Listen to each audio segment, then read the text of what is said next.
What now? The mic. I'll use the mic, yeah. That better? Yeah. Cool. Well, I hope you all have a lot of questions. Who wants to grow some storage crops? All right. Who already is doing that? Well, I'm leaving. They all know what to do already, I think. Oh, wow, there it is. Is that the beginning? Yes. I think there's one before that, isn't there? This one? Does this one go on there? I think he's still working on it. Oh, he's still working on it. What time am I supposed to start? Like now. Oh, okay. Yeah. Right. Well, my name is Jeff Poppen, and I bought a farm 50 years ago, and been trying to figure out how to farm ever since. Found one of the best ways to learn about something is to try to teach it. So that's what I'm doing here. This is actually me trying to learn. So I want you all to help me. So I'm sure some of you have been to our farm, but I don't see a lot of familiar faces. So it's in Tennessee. It's 270 acres. There'll be an aerial photo of it up there in a minute. About 100 acres of that is open land, and on that we grow cattle. And so farming basically starts with cattle. And so there's no real way you can farm without livestock. And so that's kind of just the bottom line. And then from there, if you play your cards right, you can build some fertility, and then you can sell crops. And so that's what we're going to talk a little bit about, how to do that. So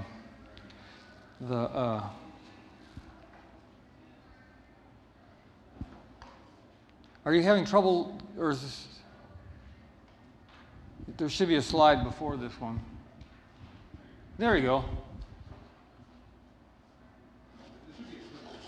Is this my clicker? Yeah, so that's just an aerial view of the farm. And it doesn't have a pointer on. Does it have a pointer? If you hold that top one of the clickers, you point.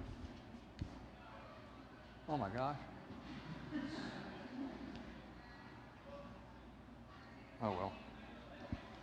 But you can sort of see how there's this forest, and then there's these open fields inside the forest, and then every now and then you can see the gardens, little garden areas here, there, and yonder.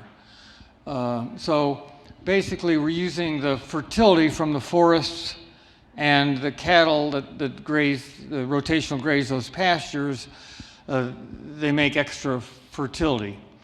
And so this is very ancient knowledge. It shows up in some of the great agricultural works, which were the first books ever, and that would have been the Vedic literature or the Judaic literature, where they talk about the necessity of having cattle on your land and of moving them every day. And so without that, you can't have agriculture. So these old religions stressed the importance of livestock so much that some even said you couldn't eat them, because if there was a famine, they'd eat the livestock and then they wouldn't be able to farm. So this is all, of course, before bagged fertilizers. So what we try to do then is just balance the amount of livestock with the amount of crops that leave the farm, so that the only thing that's really allowed to leave the farm is the excess fertility that we've gotten from the animals. And I'm going to explain how we do that here. So, I have a question about this picture. yeah, sure. Down there in the lower corner, are those Napa cabbages? Right down here? Right down the level. I think I can see the individual Napa cabbages. We grow a lot of Napa cabbages, but I guess that's the time of year we would have them, yeah. Anyway, so we want to, and just over the last 50 years, I couldn't make much money selling cattle. Vegetables, though, I could make a little bit better money on it, so that's was my cash crop. The cattle right now sell a lot better, and I can make some money on them too. But cattle prices have varied quite a bit over the last 50 years. And so have markets. Markets have changed a whole lot. Yeah. So what we want to stress here is the diversity. This is what keeps our farm successful. Is there's a whole lot of different things going on, and so we can always find something to sell. So farming is the business of selling stuff. You don't buy anything. If you got a farm, you don't need to buy anything. Whatever you need for agricultural production, you can raise it on your farm. This is sort of a basic thing. I got some notes here.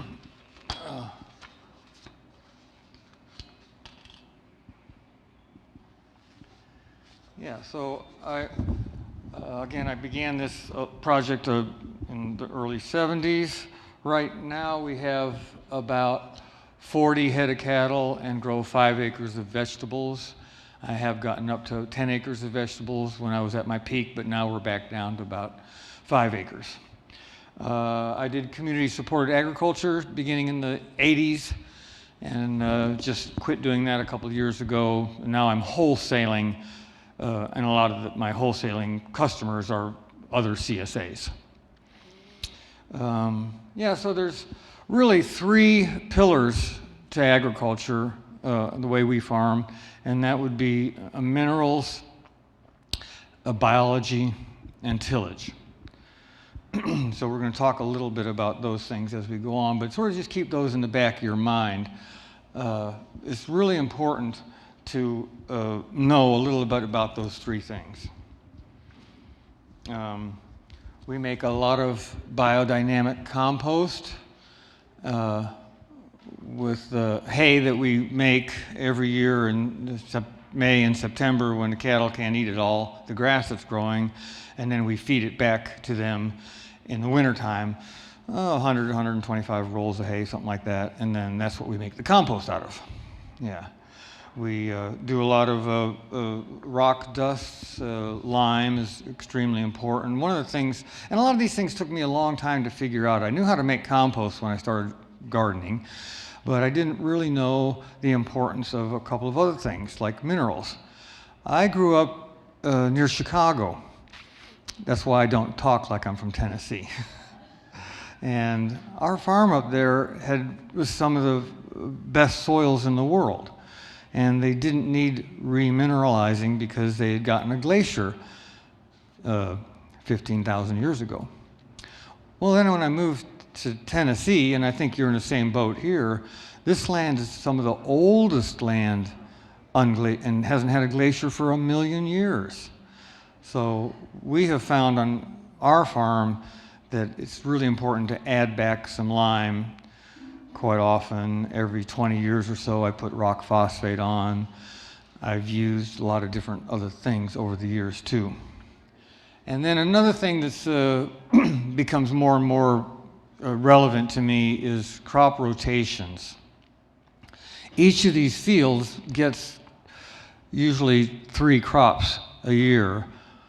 1 or 2 would be ones to sell, and then 1 or 2 would be cover crops that you grow just to enliven the soil. And then the livestock too. I bought this farm, and my dad said, "Oh, you got a farm. You're going to get some. You need to get cattle." And I was like, "I don't want to get cattle. I want to grow stuff." He said, "Well, you got all that grass. What are you going to do with the grass?" So I got cows, and they kept getting out of the fence. Have you ever had cows? You all have cows? They get out of the fence. They're a pain in the rear. You know, it's just, and they were trying to teach me rotational grazing. It just took me a long time to learn. But you have to move the cows from one field to another. Yeah. Otherwise, they just eat their favorite stuff, and then they want to leave and go out the fence. And my fencing skills, well, they haven't really gotten much better. That's just the way it goes. If they have good food, they don't get out so bad.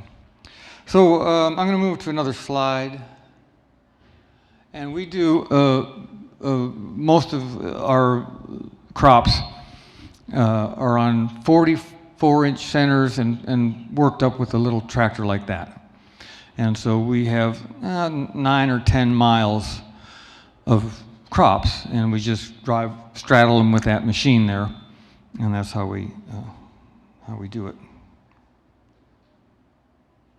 So this is just another closer up of a garden, and this does have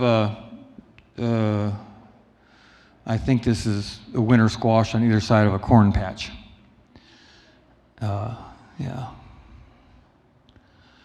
So you can sort of see how everything is lined up in these rows, and so that creates it's like music and waves and sound waves.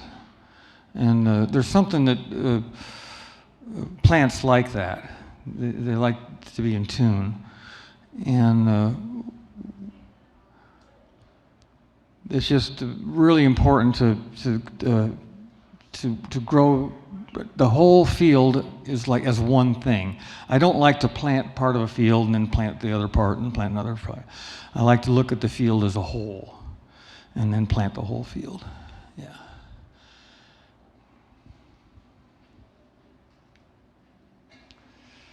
So this is how I've made it my livelihood. I don't have any other sources of income.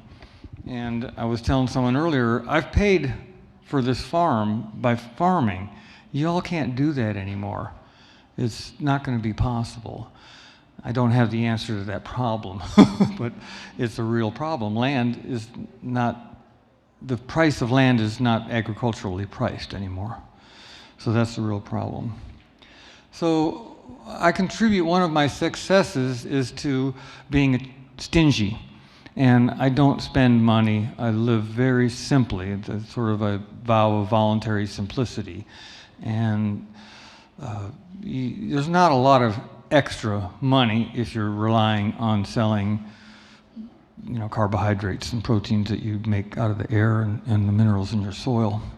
So it's very low input, what we're going to talk about. I don't buy a lot. I depend a lot on my neighbors. I had this idea of a self-sufficient farm when I was a teenager and very young. Now I'm more into something I would call local dependency. And this was reiterated in a book I read 25 years later called The Farm, and a sequel called Malabar Farm. Are you all familiar with these books? They're Lou Brumfield. And he wrote the first book about his grandparents' farm, where they had the cellar full of cheeses and butters and all of the canned goods and smoked hams and the fruit orchards and granaries, and just, it was a very, very diversified, self-sufficient farm. But when he tried to do that again in the 40s, it failed miserably. And that's because times have changed. And we can see that now. It's really hard to grow everything yourself. It just works better and actually makes for a little bit more of a social connection if, I grow some stuff, you grow some stuff, and then we swap out and that kind of thing. So, but it's an important concept to have in our heads of having a self-contained farm organism. And what this means is that the grasses and the forests are all connected to this via the birds and the mammals and reptiles that move everything back and forth. And there's a lot of fertility generated in those forests with the leaves and everything, bringing up trees bring up minerals from deep down. And then the cows add the manure, and so you have the forest products which contribute fungal activity and the manures which contribute a bacterial activity. And then we put these together and we rot them. And then we make this compost and we let it set for several years until it's humified. And then we put it onto the gardens at the rate of 30 tons to the acre per year. minimum. Sometimes we'll use 40 or 50. And these old farming books that I have would not even consider raising a garden unless you put 75 tons of composted manure on per acre per year. It just makes farming so much easier because you're building up the humus, you're building up the biological activity, and you're remineralizing, and you're getting everything ready. So the crop is grown before the seed is sown. Your crop success depends on your preparations years in advance, the rotations and what you've done to this land and how you've prepared it. So a lot of times, I spend the winter with my notebooks and I make all these plans, but when I go out to a field and I'm going to plow it and plant it, those plans can change in a heartbeat. The ground may be heavier than I want for the crop that I was thinking about putting there. I may see some groundhog holes that I better not plant, something green beans right there. So everything has to be flexible and be able to, wiggle around with this stuff. It's not like a recipe book or a science, at least the way I do it. So my markets were far from this farm, an hour and a half to Nashville, so that is one of the reasons that I jumped into storage crops 40 years ago. And they've been very good to me.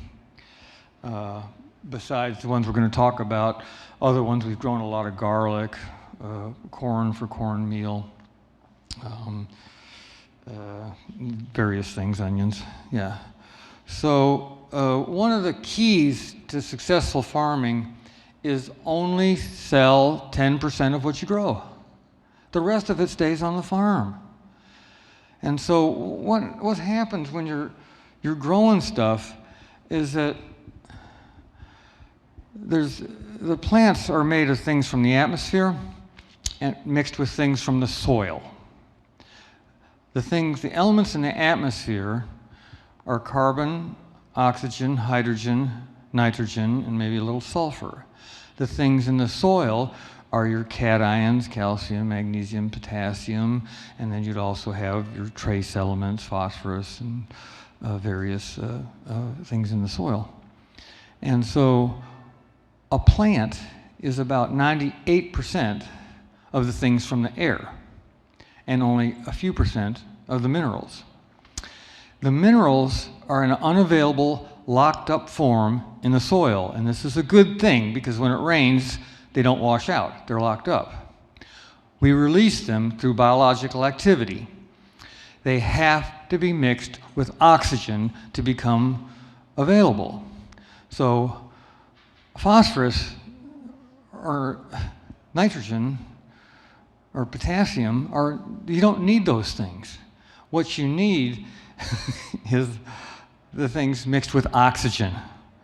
You need phosphate, potash, sulfate.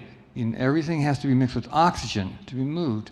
That's why air in the soil is so important. It's one of the reasons. The elements for plant growth come from the air in the soil, not the air above the soil. This confused me for 35 years when I was thinking about these legumes and how they're supposed to take the nitrogen from the air and make these little white nodules on their roots. You can see all this. But it didn't make any sense until I realized that those nodules are formed from the nitrogen in the air that's in the soil, not the nitrogen that's above the soil. And the air inside the soil is way different than the air above the soil. So plowing is basically lifting the soil up and bringing the air down. You're mixing the two. And so you have to do this. You have to get air in the soil, and you have to get the soil back up in the air, because it's the two things mixing together that make plant growth. So these things, then, they come in through the plant through photosynthesis. Now, the nitrogen is actually just plowed into the ground, but the carbon, hydrogen, and oxygen come in through photosynthesis. They form sugars in the plants, and they go down this tube. It's called the phloem of the plant. And they pick up signals from that plant about what it might need. And then they go through the root and they flow out of the root as a root exudate. And this feeds bacteria and fungi in the soil, who in turn feed protozoa, who in turn excrete amino acid nitrogen, which is the nitrogen you want to grow your crop with. So because plants have to have the nitrogen in an amino acid form. If you give your plants nitrates in any form, then what happens is that they have to convert that nitrate to an amino acid before they can use it, and this takes a lot of energy. Energy in plant is in the form of a sugar, and so what happens is those plants have to use up some of their sugar to convert the nitrate to amino acid. They taste bitter, they're not as sweet. You can taste this in a store-bought kale or kale from your garden. You can taste the difference. Yeah. And also, leaf-eating insects have to have a not sweet food source because they don't have a pancreas. So the plants on our farm don't have holes in them because that would kill a leaf-eating insect. Yeah. Any questions on that? So all this stuff happens in the soil. Yeah, go ahead, ma'am.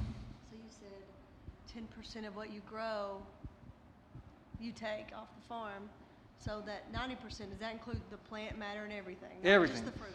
The plant matter, the leaves on all those trees, most of the cow manure. Yeah. So we'll talk a little bit about that concept. She's asking about, it seems kind of odd that I would say I'm only going to sell 10% of what grows on the farm. Well, I go study agriculture from 100 years ago or 150 years ago, and it was illegal to lease land in England and sell hay off of it. It was illegal to grow a crop more than 2 years in a row. You had to put the land back into grass and clover and have cattle on it. It was illegal not to do that. You couldn't just take hay and sell it. That's unheard of. These are things that, you had to keep that manure on the land. And of course, what I'm talking about is how to farm without chemicals, which I'm sure y'all are organic, right? Yeah? I'm hoping. Am I in the right door here? So there's cattle, extremely important, and this is how we make things work. And now, mind you, I'm not a good photographer, or these aren't slick pictures by any means. Yeah, so I want you to know that our ground has really been messed up. All of us bought farms that were mistreated. We don't even really know what good soil is. I want you to do something on your farm to re-enliven the biology, and I don't really care what it is. Do something.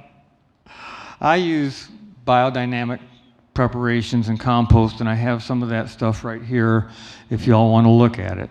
That's one way to re-enliven the biology. There's other ways.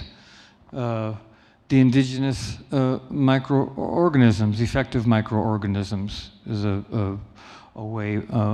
Just going into the forest and getting some of the forest litter, or like underneath a rotten tree where it's that real nice black stuff. That's wonderful stuff to add to your compost and re-enliven.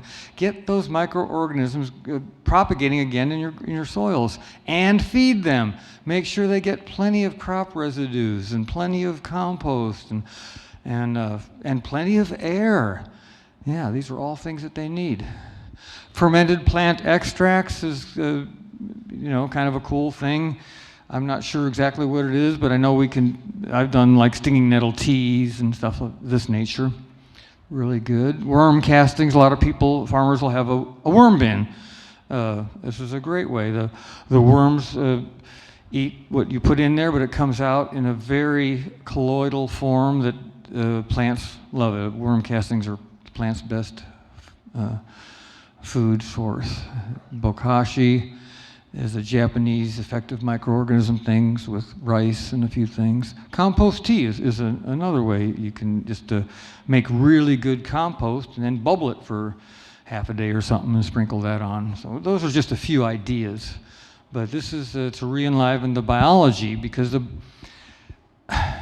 microorganisms are what's growing your stuff. It's not you. You're not doing the growing. It's the microorganisms that make it work. The farmer's primary concern is for the microorganisms on their farm. Everything else falls into place if you have this attitude that we're going to take care of the microorganisms. They're the ones that are doing the work.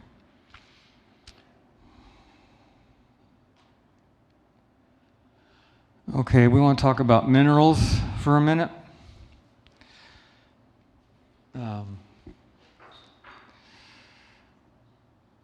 Do you all know about the cation exchange capacity and the work of William Albrecht? This is sort of fundamental to organic farming, and that is that we want the mineral cations in the soil that make up what they call the cation exchange. We want those to be in a pretty specific percentile. And this would be 72% calcium, 12% magnesium, 5% potassium, and less than 1% sodium. When we get that out of balance, we're going to have problems. So it really pays to get that pretty close to back to balance before you start doing anything. If your soil has high magnesium, like mine, you can tell it several ways. If it's wet, the clay sticks to your boots or your feet. If it's dry, when it's dry, the ground gets hard as a rock. It seems to go from mud to rock right away. That's a sign of high magnesium soils, in which case you want to be sure that the lime you add is high calcium lime. If your soils lack magnesium, then you would go get dolomite lime, which has a high magnesium percentage. We use a lot of wood ashes, and that has calcium and potassium in a good combination. Other things are rock phosphate is a good source of phosphate and calcium. And also, a lot of these things have trace elements too. And these are extremely important for enzymatic activity. And a lot of times, they need to be present for some of this magic to happen. If they're not present, the biological movements can't take place, but they're catalysts. They don't get used up. They just need to be present. The reaction happens, and then whatever happens, but the element is then released and still part of your farm. But you have to have them. We have most of these in our soils, but because the soils are so hard and locked up and mistreated that they're not available. Adding a few and getting it biologically going, what that does is it triggers the myriads of microbes that work with a specific element like potassium. And then once you get this ball rolling and you're supplying aeration, organic matter, manures and biology and things of this nature, you'll get the ball rolling, and then you don't have to worry about this stuff so much anymore. It kind of balances itself out after a while.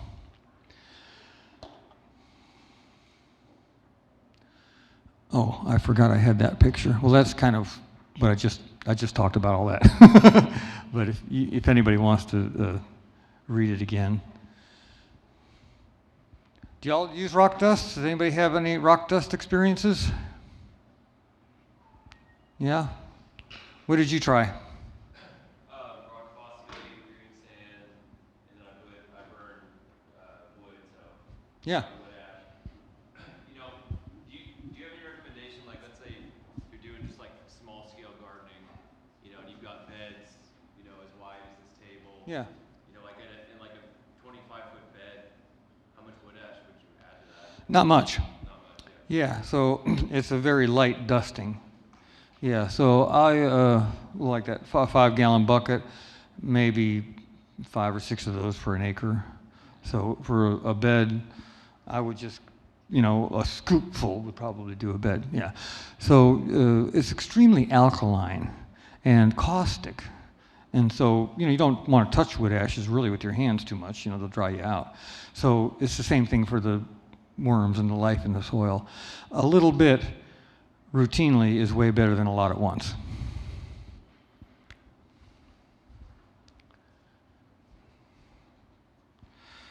The problem with rock dust is there is transportation. They're usually cheap wherever they're at. There's mountains of basalt or pits of phosphorus various places, but it's getting them somewhere is what's expensive. They weigh a lot.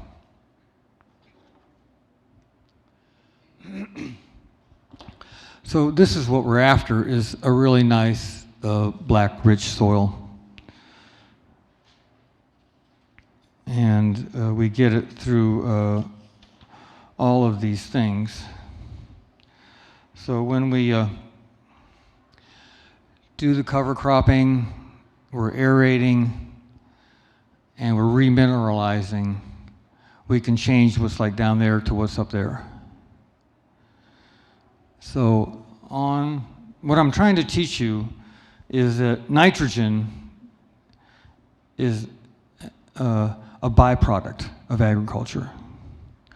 Nitrogen should not be looked upon as an input. We do things on our farms to get some of the nitrogen from the air. 78% of the air is nitrogen. When they first tried to sell fertilizers, it was a hard sell. You know, everybody had plenty of nitrogen because it's all over the place. Yeah. I have a question about the newer application rates.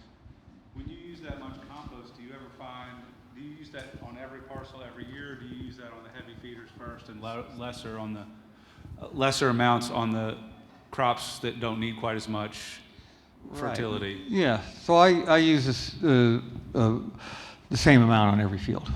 Yeah. Do you ever find that some things get a little too leafy and vegetative? Only temporarily. Okay. Yeah. So it's not like I'm putting on a fresh manure that smells of nitrate. It's very humified, so it doesn't have that dynamic effect like manure would.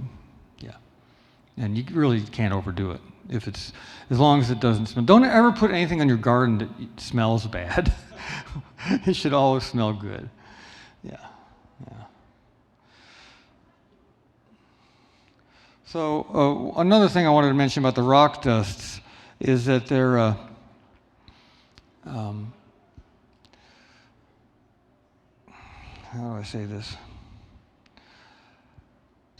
Everything that we do with manures and cover crops and carbons, you know, and anything we're putting carbon on the ground, we have to remember that carbon is acid. It's acidic. We have to balance that acid with lime.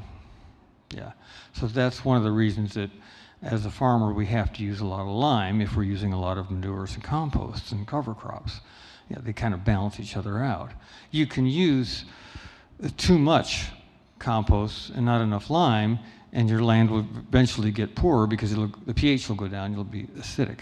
But you can also, you know, use too much gypsum and lime and get great crops, but your land will really deteriorate. There's an old saying, that lime makes the farmer rich and the son poorer. It degrades the land unless you do both of these things. Yeah.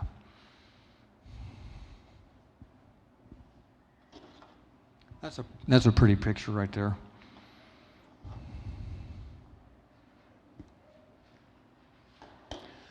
So I think we should talk a minute about cover crops. So this is a really important part of our farming operation. Every bit of the land gets 1 or 2 of these a year. In the fall, anytime between August 15th and September 15th, I walk through a field that's tilled up and ready to go with a bucket that has about half full of buckwheat and about a gallon of crimson clover seed and about an ounce or 2 of daikon radish or maybe a half a pound of turnip or kale seed. So I throw this mixture of 3 things out into the field, and the buckwheat immediately grows up real fast, and it gets about that tall and flowers white. Buckwheat is the primo plant for mobilizing calcium. So when we put the calcium on the land, it really doesn't do a lick of good because it's a rock. It has to go through a biological process before most plants can use it. An eggshell is a much better source of calcium, or anything that's already been alive. But we have buckwheat, which is able to mobilize this lime directly, and so it gets the lime going for the next crop. And then the brassicas then take over the field after the buckwheat, and I don't know what's in there. It looks like some Chinese cabbages or mustards or whatever. And so these crops work with sulfur and phosphorus, and you can just see the earthworms when you dig up a turnip, and they cling to that root, and they got all that slime, and they're working with sulfur right then. It's really a beautiful thing. And then a winter, the frost kills your buckwheat, and then the field looks like brassica, and then the winter kills that back, and then in the spring you either have your crimson clover or maybe some wheat and peas, and these then the clovers work with bringing the air elements into the soil. And so this is how it's done in pastures when you're not plowing. You're getting air into the soil through the legumes. And so it's not just nitrogen, it's also carbon and oxygen. Yeah, and this all comes into the ground. And so with the wheat, we're working with something called silica. And this is really important too. Silica is half of the Earth's crust, and it forms things from the outside. So silica is on our hair and our eyes and on our skin. It's on the skin of an apple, and it's always on that periphery, and it helps with the storage qualities of things. And it's on the surface of the vascular bundle. So like I was talking about the phloem that's going down this plant, and it's a tube of silica. And if you have silicic acid movement in your soils and have plenty of it, it makes a strong, healthy tube. And that tube connects to the fungal hyphae tube, which goes through the ground and connects with the minerals and things that are on the ground. And through photosynthesis, the hydrogen, which is the least element in the periodic table, it's very hardly anything there. It's nothing. It's 98% of the universe. It's by far the most common thing, even though it's so teeny. And so the hydrogen then comes from the sun, picks up from the plant what it needs, it goes through with these sugars, comes out as a root exudate, hooks up with some microbes and some calcium, goes to the end of the fungal hyphae, and the hydrogen ion then gets exchanged for a potassium ion, and it comes back through this siliceous tube up the xylem of the plant and helps the plant to grow the next day. So there's this evening thing that happens when everything sinks down. All of the mineral fixations and nitrogen stuff happens at night. That's why they call it nitrogen. All this works at night. And then the next day, as the tension comes back in the plant, it gets sucked up through the sap pressure, which is created by boron and sulfur. And so it's this sort of cycle that works. And as your soil is alive, as the calcium, or potassium comes into the tube and gets into the plant, then some stuff happens down here that releases more calcium for the next time these this needs to happen. And so all we're allowed to sell is what we can make back through these processes. Am I making sense? I don't know if I am or not. In the summer, we grow buckwheat and some of these other things up here. And then in the winter, we grow those other ones. And then if we're going to leave the land, not crop it the next year, I like to put it back in red clover. Yeah.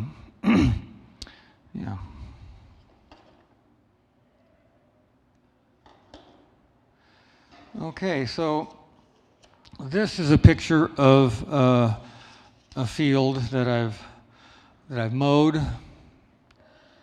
and looks like I've chiseled it one time. So that's about ready to plant. So I'm not a big believer in tilling a huge amount. I'm a big believer in being real careful with my tillage. One of my sayings is no-till, K-N-O-W, till. We have to know tillage. And I like to say that, there's a no-till movement out there, and I think it's really important to no-till until you need to till, and then till until you can no-till. Is that pretty clear? Yeah, we need to just use both of these things, yeah. So we have to get this land in good tilth, and we want it a crumb structure. We want it to look like chocolate cake, like it did in that back that last slide there. The soil's in good heart. It really breaks apart real easy. Yeah. So on that note, how would you counter the argument from the no-till camp that any sort of tillage or especially plowing is putting too much oxygen in the soil and burning up the organic matter at a rate that's too fast? I like that argument. I realize that there's truth in it. If we have plenty of organic matter, then we can spare some for that process, because in that process, the waste products of that process are the things that help decompose the rocks from the carbonic acid, and that's what helps make the limestone rock into a lime that the plants can use. So I think it's just really important to know what this tillage thing is. So we'll go through my equipment here in a little bit, and I'll show you the different things that I till with. Has anybody ever used a rototiller? Jesus will forgive you. But you have to put some compost and cover crops and stuff back on. Yeah, so a lot of us, and I want to tell you that I have made every mistake possible in the last 50 years. That's my calling card. That's why I'm up here. I'm really stupid. And I have over-tilled and over-limed and manured with fresh manures, and I've just done everything wrong. And that's how I learned, and it took me many years of doing it wrong before I learned. So I would just disc the hell out of this land and get this nice powdery stuff. I didn't use a rototiller, but I used a disc. And anyway, it was just beautiful soil structure, I thought. And then it rained and turned to concrete. Yeah, so I was over-tilling. I was doing what you had said. I was getting so much out of it that then when it rained, it just whoosh, crunched back together. There was no structure. There was no integrity, no crumb. Yeah, so it took me a long time to learn, slow the fuck down, man. Just take it easy. Don't rush through it. I plow like I'm turning over a sleeping baby. My land is alive. I love it. I don't want to rip through it real fast. Now, and I'm lying, of course. Everything I say is a lie because I'm using words. But the reality is that if there's a thunderstorm over the hill, I put it in a higher gear. Don't beat yourself up too much. If you're farming, you're going to mess up. And so as I'm doing something like over-tilling or tilling, I'm thinking all the time, I'm killing microbes. I promise I'll put more compost on next year. I'll put a cover crop on as soon as I get the potatoes out of the field. And I just, realize that I'm sacrificing. Every time I do something on that tractor, I'm sacrificing something to get something else. And I have to balance that and know what I'm doing. Yes? Just looking at this picture here, and you said it was pretty much ready to plant. Whenever I have tried planting with that much material still in the field, it always, like we use a transplanter pull behind on the tractor. You couldn't do that. Yeah, I'm like, it just clogs it up. So I'm curious what your process. So this field would not be planted for about a week. And so what I'll do is, or maybe 2 weeks. So I'm not sure what time of year. This would be a fall thing. So that might be some sweet potatoes. But whatever it is, it grew in the summertime, squash or something. It breaks down pretty quick, especially if you have a huge amount of biological activity. This is the time when the ground looks like that where I'm stirring up my 500, my horn manure, and sprinkling it on the fields. I'm putting some kind of biology on there. Let's get the stuff broke down. Compost tea, if nothing else, and get it to break down. But what I do is I get the ground like this. This is mowed and rough plowed. And then I do something that's one of the hardest things for a gardener to do. That is nothing. I just can't do anything. I have to let the microbes do my tillage for me. So I just leave that field for a week. And then I go back through with the rebreaker again, and it all just turns to nothing. Yeah, so it's a matter of timing. Timing is everything in this. So, so this field you couldn't transplant into it. But you could certainly, put a big seeded crop like, something out, like that kind of stuff. So one of the things that I wanted to just say was that there's this always on our farm, it's an altering of a horrible mess to order. And so every field, and I have this TV show, and every shot they take, it looks perfect. And people think that my farm looks like that, but it doesn't. It usually looks like that. So that's why I'm showing you this. It's a mess. On the screen, if it's fall, summer, or spring that you're doing this, which type of amendments would you add to the soil, such as biochar, or gypsum, or something like that within each season? Yes, this time is a fall, late summer, I think. And this would be a great time to add lime, unless I was going to grow potatoes there the next year. So I don't grow potatoes wherever I've limed. So I have to be careful. Lime causes a scab on a potato. But other than that, I would lime that anytime, yeah. So,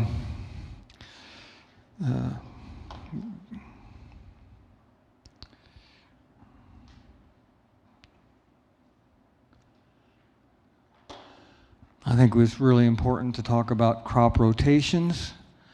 So I studied things from agriculture from hundreds of years ago, but also I've looked back into medieval agriculture. And the crop rotations then were done by what they called farmers. They were also called priests, and they were not the people that worked the land. The farmers were the people that were between the peasants and the lords. And these farmers then, they farmed it out to the peasants. So farming means to collect rent. That's what the word comes from. Farming comes from, a feast. The peasants had to supply so many nights' entertainment to the lords.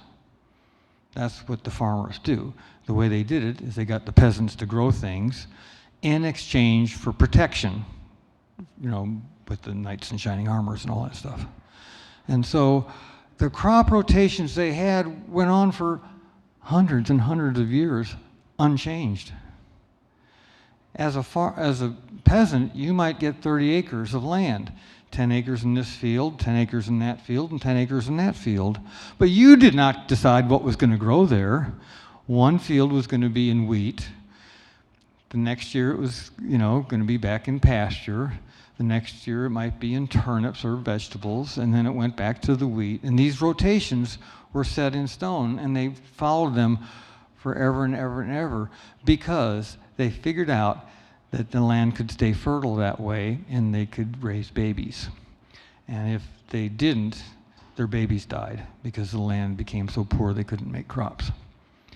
So crop rotations are really important.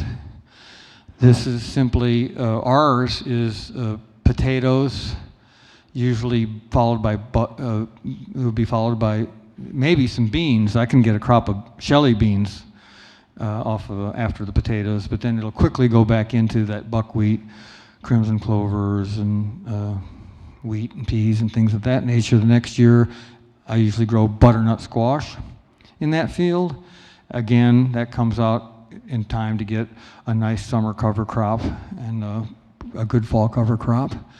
And then the year after that, it would be butternuts, and that's planted a little later, so the cover crops can grow a little bit more in the spring, and then it's dug late, so it almost always gets wheat and peas or rye and purple hairy vetch as the cover crop because it's too late to plant the crimson clover.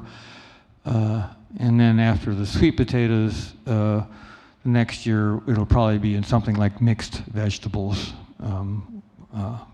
which this is, I guess, looks like lettuce and tomatoes or something. Yeah, so I like the crop rotations. I think they're a pretty important thing to do. And now I think it's time to talk about the equipment, maybe. So this is a Farmall 140 tractor. Everybody have one of these? Good. Yeah, so I don't see how you can grow crops without them. So in the back here, there's what we call middle busters. There's things right here. So I get the field chisel plowed. I bush hog it twice, chisel plow it, and then let it set for a week. Run it through it real slowly again with the chisel plow, maybe crossways, and then let it set for a week. And then the last time I go through with the chisel plow and a harrow, it still looks pretty rough, not as rough as it was in that picture. But then I take this thing through it and I put these down, and so that land is fluffed up pretty nicely. And I always thought that I wanted land to be fluffy, but you don't want land to be fluffy. You want land to be loose and fluffy, but you have to have the place where your seed goes be compacted and firmed in. And so this is a pretty light tractor, doesn't weigh much, but this goes down the row, and presses it down a little bit, and then makes a furrow with the thing in the back, and it's about a 2-inch furrow. And so all the fields, that's how I line them out. And you go through the field, and you have 2 rows. And then I turn the tractor around, and I put this tire in the same row, and go back that way, and now I have 3 rows, and that's how I do. The whole field is lined out, so every row is this distance apart. That gives me plenty of room to cultivate. And so then we do all of our seeding by hand. We don't have any planters. And we just take the seed or potato or whatever, and we drop it and we step on it. And then we drop another one and step on it. About 9 miles of that. And then I go through and I drop these. There's 3 of these on each side. So there's 6 cultivator points and 2 behind, and I go through, and that's what covers the seed back up. And then and that's how we cultivate the crops too. The engine is offset, and so when you're sitting up there, you get a real good view, and you can get within an inch or 2 of your crop. It really cuts down on the hoeing, but you still have to hoe in between the row. So this in the center is called a mold board plow, and it flips the land over. And this is something that we would use only in the fall if we're plowing new ground, like sod. And that would flip the land over. We would leave it alone.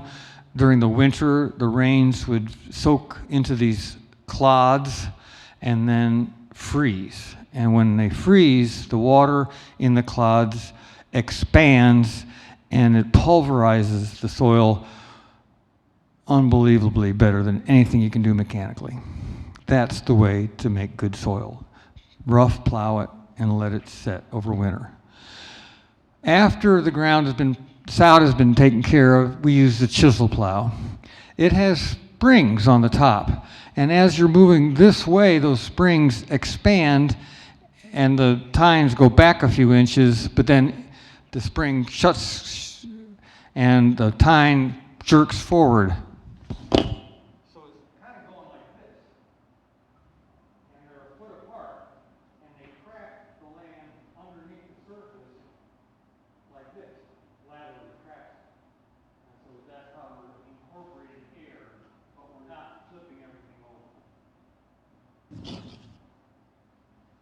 That's wrong. This is not I need a third hand. In farming, wouldn't it be handy to have a third hand? Okay, yeah, so those two things are the primary tillage. This is called a harrow. That's not a great picture of it, but it's got spikes on it about 6 to 8 inches long, and that's what follows the chisel right before we plant. And then also, I'll go over the crops with the harrow. If it's like something like corn or squash, maybe 2 or 3 days after I plant it, I go right over the row because it goes shallow and it gets all those in-row weeds that I can never get mechanically after my crop comes up. The reason that we use the harrow and the hoe and the 140 and the cultivators is not primarily weed control or aeration. The primary reason I do this is to check evaporation.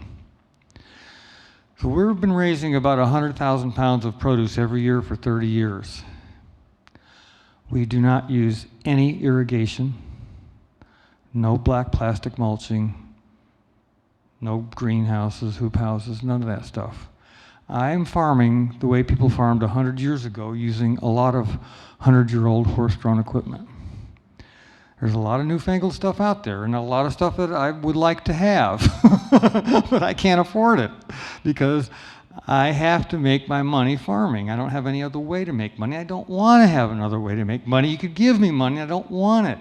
I want to make my money myself by my hands with my soil. It's really important to me. So this thing up here is a manure spreader. Yeah, and that's a horse-drawn thing. It's a pretty cool machine. This is the neat gear thing on it. So the machinery in it works by the tires moving.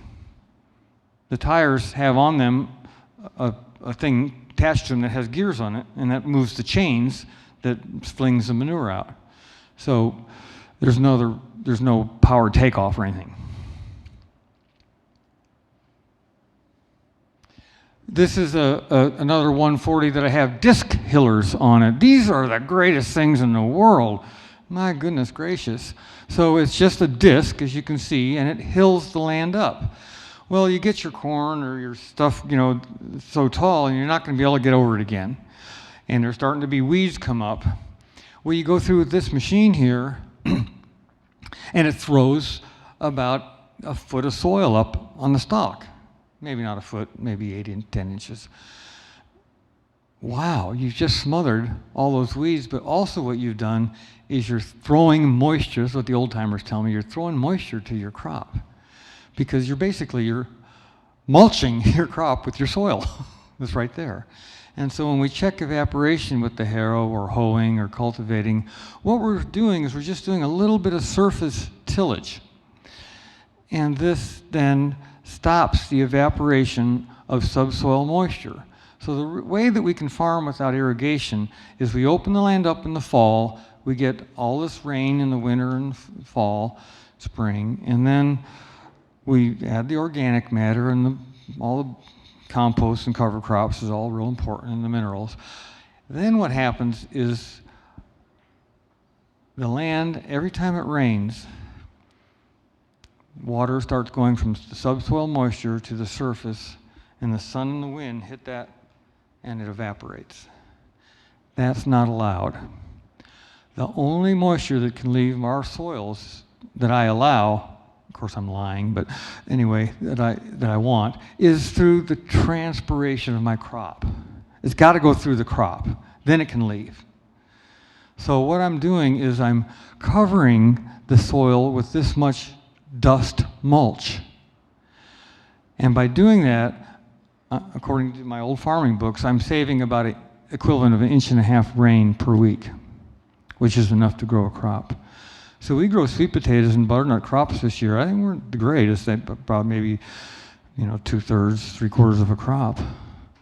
They didn't get any rain, and they still made a crop. That's pretty amazing. And this is the way people farmed back in the day. And they write about it in all these old books. It's real cool. Checking evaporation. Yeah, we want to not let that water leave. I want to use that water. I'm dependent on it. Okay, so the last machine there is a potato digger. And that's how we get the potatoes out of the ground. They're still laying on the ground, but you don't have to shuffle through the dirt to get them like you do if you use a potato plow.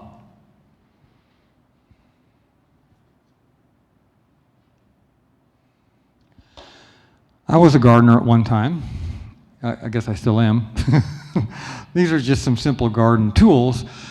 I want to say a few words for those people that don't have tractors and such. So the shovel over here is kind of like the moldboard plow.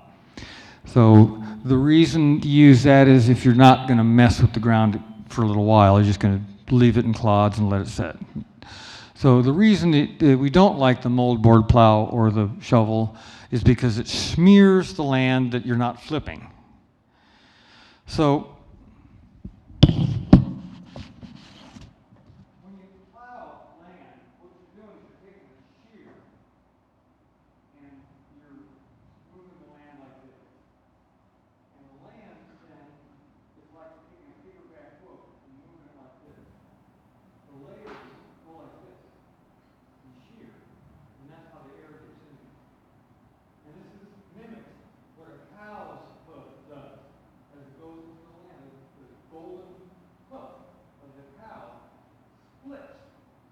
That's why the only animals that you want to have on your farm are the ones that have split hooves and shear cut. Is the ruminants. Because when they step on the land, the weight of the animal splits the hoof, and they're like little plows. And they shear that land and aerate it. So that's a shovel.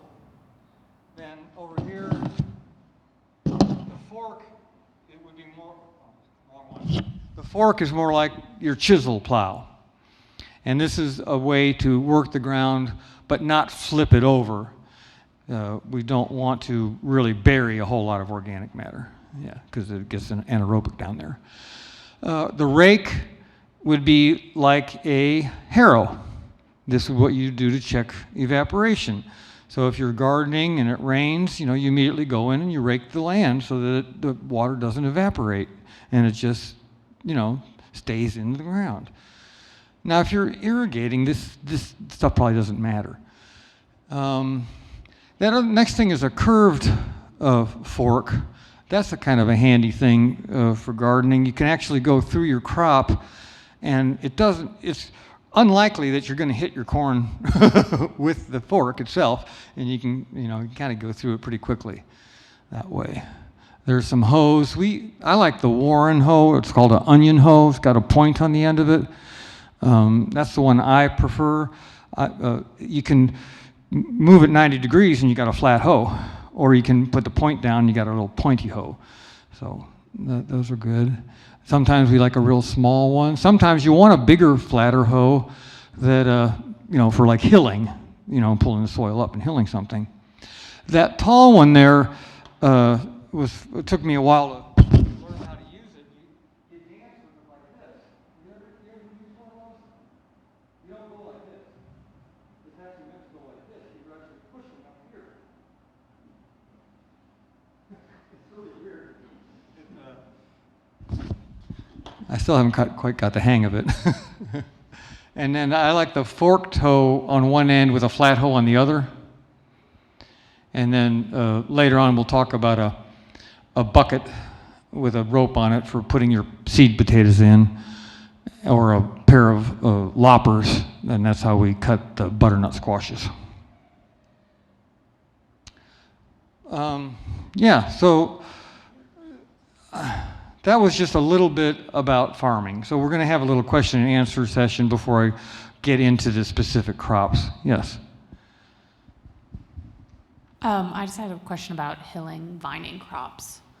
Are you hilling like every week? And then how many times do you expect to hill before they vine out? Okay, so I only use the hillers one time or maybe twice. So on a crop like butternuts, if I see that I'm not going to be able to get in there again, and they haven't vined too much, I'll hill them. But I don't want to really smother the vines. Now with a crop like winter squash, you can't hardly harm them that much. They're pretty resilient. Potatoes, I might hill twice, depending on the weather and stuff. So you never, ever can work the ground if it's wet. So whenever it's too damp, you can't work it. You just got to shrug your shoulders and do something else. It's very frustrating sometimes, and soil just gets just about ready to work, and then more rain comes. And I think I had that this spring. It was very hard to do anything when the ground was wet all the time. Any other questions on the basic farming practices? Yeah.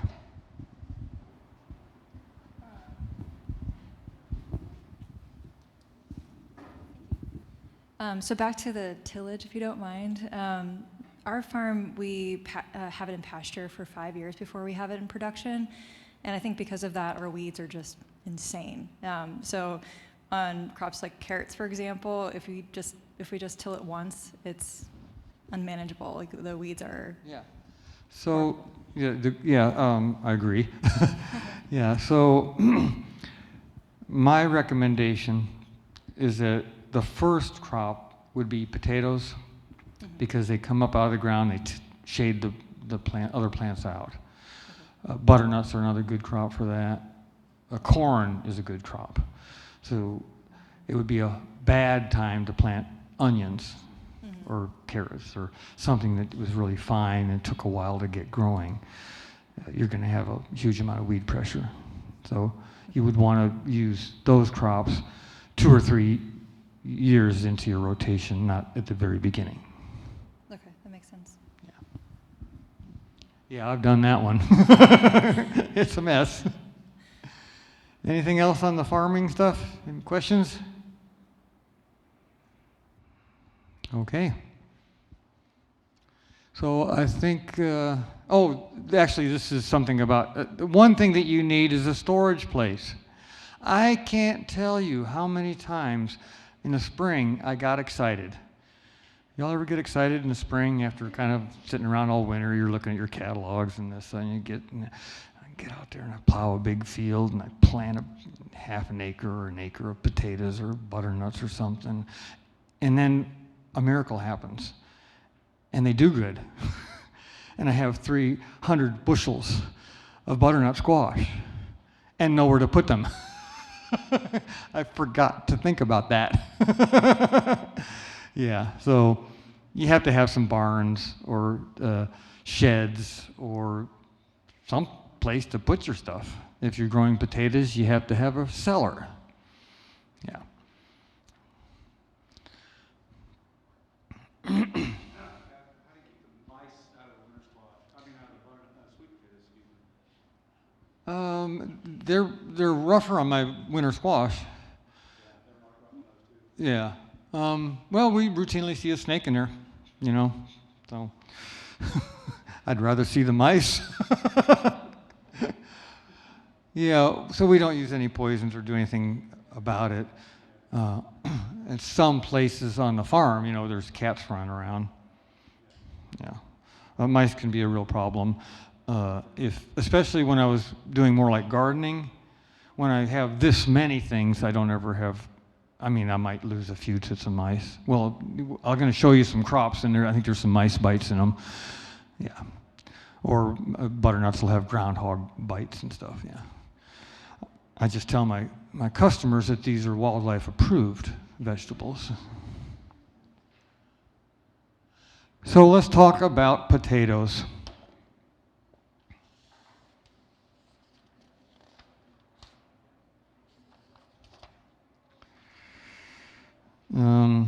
Yeah, this is the wrong talk, sorry.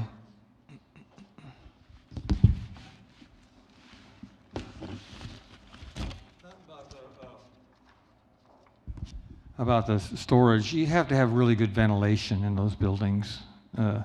Sometimes I'll even put a fan, over the crops or something, just to keep the air flowing. What are some things about that? Yeah. Having staging areas on the farm is really handy, like up in the field. Go ahead, ma'am.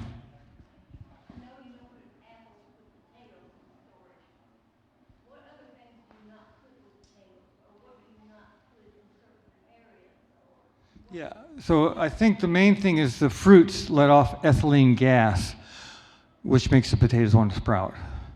But I've put turnips and peppers and other things with my potatoes and had no problem that I think of.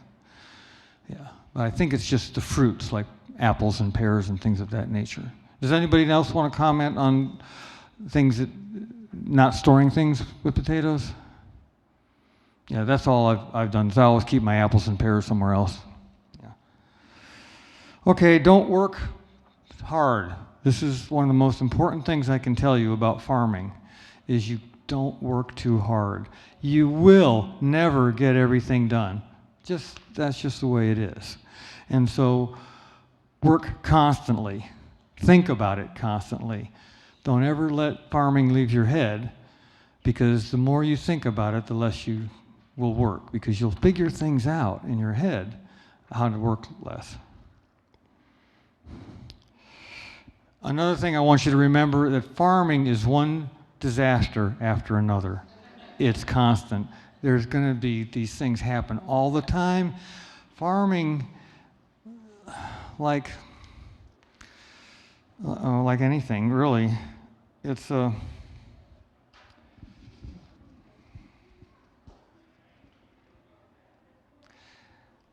happiness and success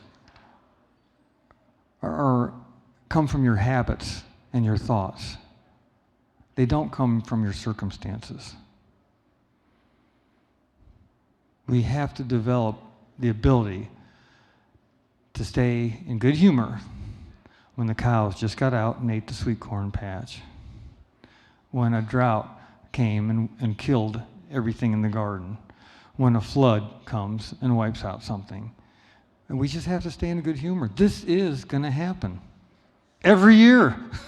It's one thing, disaster after another. It's okay. Okay, this one's for Todd. What are my two answers to every question? Use more compost, and I don't know. Yeah, so Todd remembers me telling him that 25 years ago, I think. Yeah, so really, we do rely a lot on that 30 tons of compost, and it's really good biodynamic compost, and it really does make things easier, makes the weeds pull up easier. You don't have to worry about droughts. You certainly don't have to worry about insects or diseases or anything like that. Yeah, so it's sort of the kind of the cure-all. Another thing, farmers cannot be perfectionists. They don't go together. Yeah. Now, if you're making Swiss watches, you have to be a perfectionist. But when you're farming, you need to be able to just go in there and get 80% of the weeds out. Don't try to get 100% of them out. Just try to get enough where you'll get a crop. And, just trying. It's hard to be a perfectionist, yeah. And don't be too crazy about money.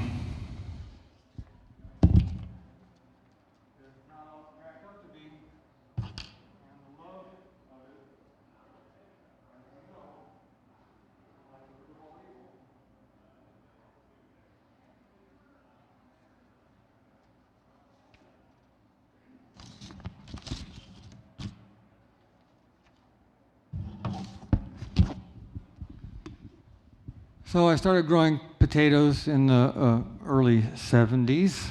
My father gave me a subscription to Organic Gardening and Farming magazine, and it had this article about mulching them with leaves. So I bought a 50-pound sack of potatoes, and I put them in some rows that I had overly disked the land, and I put these leaves on top of them, and I did not get 50 pounds of potatoes out of that field.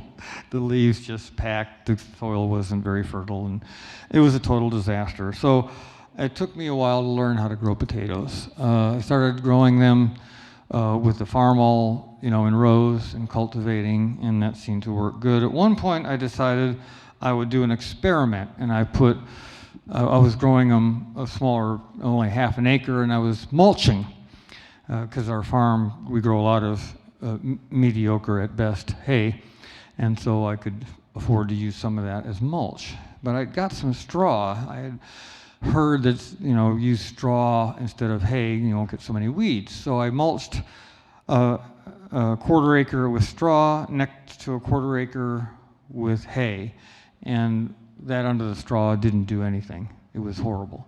The straw was robbing the nitrogen more than the hay, yeah. So that was an experiment there. But I realized that the clean cultivation, as much as I don't like hurting my soil microbes, was actually the best way to grow the potatoes. Yeah, so I just have to be careful to till gently when the conditions are just right, when the soil cuts like butter. It's just a few days after a rain before it gets hard, but there's just time in there where it's just a real pleasure to hoe or to cultivate. So we try to do that.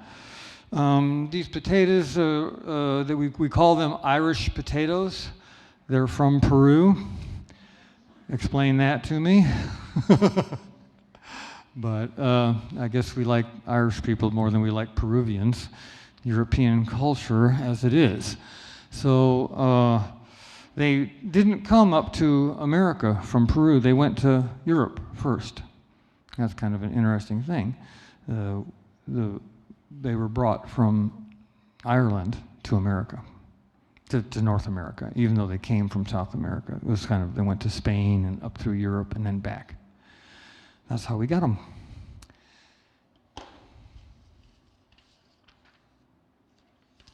Okay, so for potatoes, it's nice to plow in the fall because we want to plant early. But if not, we're going to grow a cover crop or something, but it's not going to get very big because we're going to get out there pretty early and mow it and manure it and plow. So we always buy seed. We want northern grown seed. So a seed from potatoes, the potatoes run out if you save your own seed, if they're grown in a warm climate or stored in a warm place. And the next year they just do less and less well. So this is something that they learned hundreds of years ago. Always get your seed from as far north as you can, and it'll do better in the south. Yeah, so we get potato seeds from Maine or Idaho or something like that.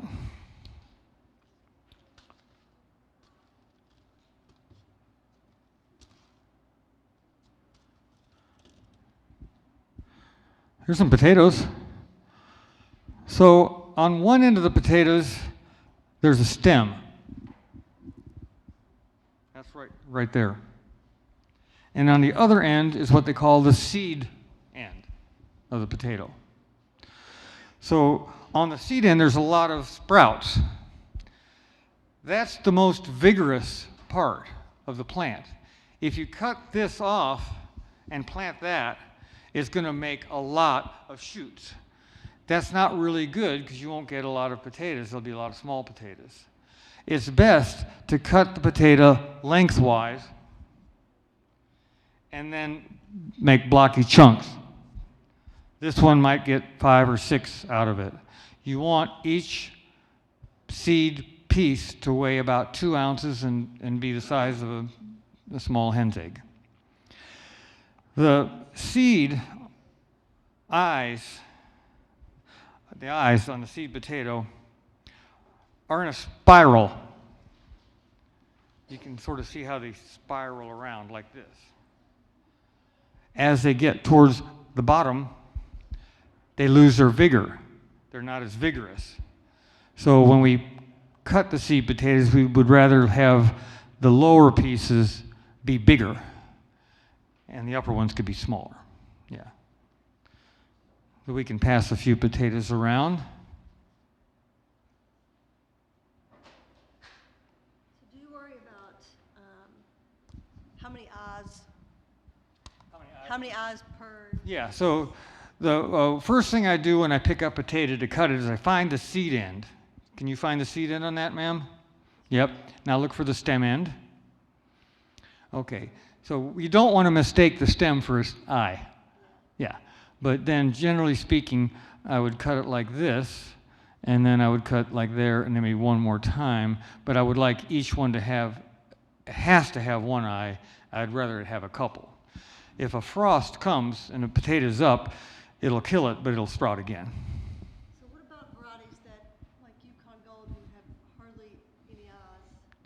Right, so she's asking about the Yukon Gold. So when you're farming for money, trying to make a living farming, you don't grow Yukon Golds because it takes too long to cut the seed potatoes. It's just, there's little things like that that you don't know until you do it year after year, and then it's like, this is taking a long time, so I've got to charge more. So then you grow the Yukon Golds, and they bear about yield is half the quantities of the Kennebec. Then you got times 3 times as much, And so, now if you're just growing some stuff in a home garden, it's a whole different thing. Yeah, grow everything and have fun. When you're farming, you got to sort of cut back. I've done some experiments with a couple dozen varieties of potatoes over the years. Ronniger's is a great place that was, I guess is still there. Get seed potatoes from 100 different varieties. So I did these experiments for a few years, and guess what? The ones that consistently did the best were the ones that they were selling in the Red Bowling Springs feed store, Red Pontiac and Kennebec. And people had done this before. And so those are the ones I grow. They do really well where I live. So yes, I learned a lot of my stuff from just my neighbors and the elderly people around. I was just a gregarious, enthusiastic gardener, and so I saw a good-looking garden. I would stop and go talk to the gardener there. I just love gardening, and they're always, generally speaking, they don't shoot me or anything. They're happy to see a young person interested in gardening. So you can learn a lot from your neighbors about things like that. Yeah.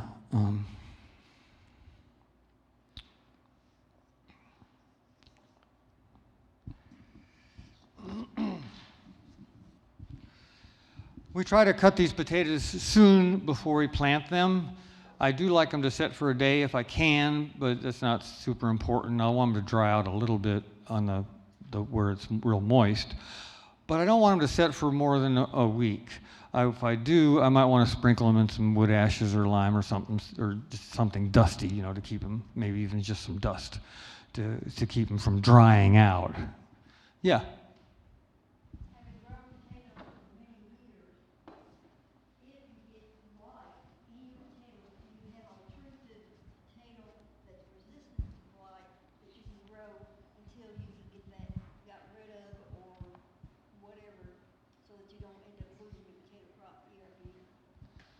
So if you get it blight, what do you do? You have a fermented potato which you normally use that's resistant to blight. Yeah, I don't know if there's potatoes that are resistant to blight. There's ones that are less susceptible, but I don't think they say that any are totally resistant. So yeah, these blights are a problem when your ground's not in good shape. But we have found that we get a pretty good crop of potatoes consistently by the use of silica preparations. And this would be a silica preparation made out of horsetail tea. And we ferment a tea out of horsetail. It has a lot of 90% of the ash is silica. And we'll sprinkle that fermented tea onto the field. And then also, I know two things that really hurt silica, and that's nitrates and excessive cultivation. So I'm pretty good about not using any nitrates on my farm, no nitrate salts, period. And that means no poultry litters, no Harmony 3 fertilizers, no fish emulsions, none of that, no cottonseed meal or anything that has a nitrate source. I want zero nitrate. I want the nitrogen to become from processes that are happening in the soil, so that the nitrogen that the plants are getting is the kind they want. And then that makes them a lot more able to resist these problems. And the fungal diseases can be combated with having a lot of silica going in your land. Potatoes are generally grown in sandier soils for that very reason. None of us have sandy soils, would be my guess.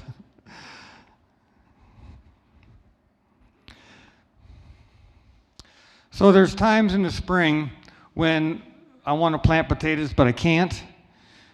And what's happening there is that the ground is too wet.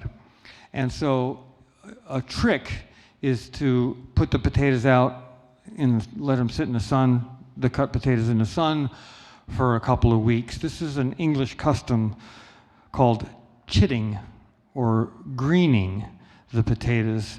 And as the potato sprouts, if there's sunlight, they turn real green and hard. And that way, when you plant it, the potato already has started growing, so it's got a little head start. And particularly in the damp climates of England and sometimes here, that's a good idea to do.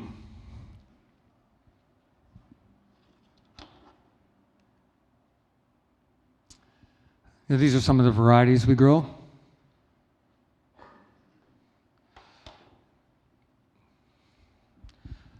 You know, I'm not going to grow fingerling potatoes or cherry tomatoes. I can't make any money on them. I have to have something big. So I like, you know, that's just an average potato crop there.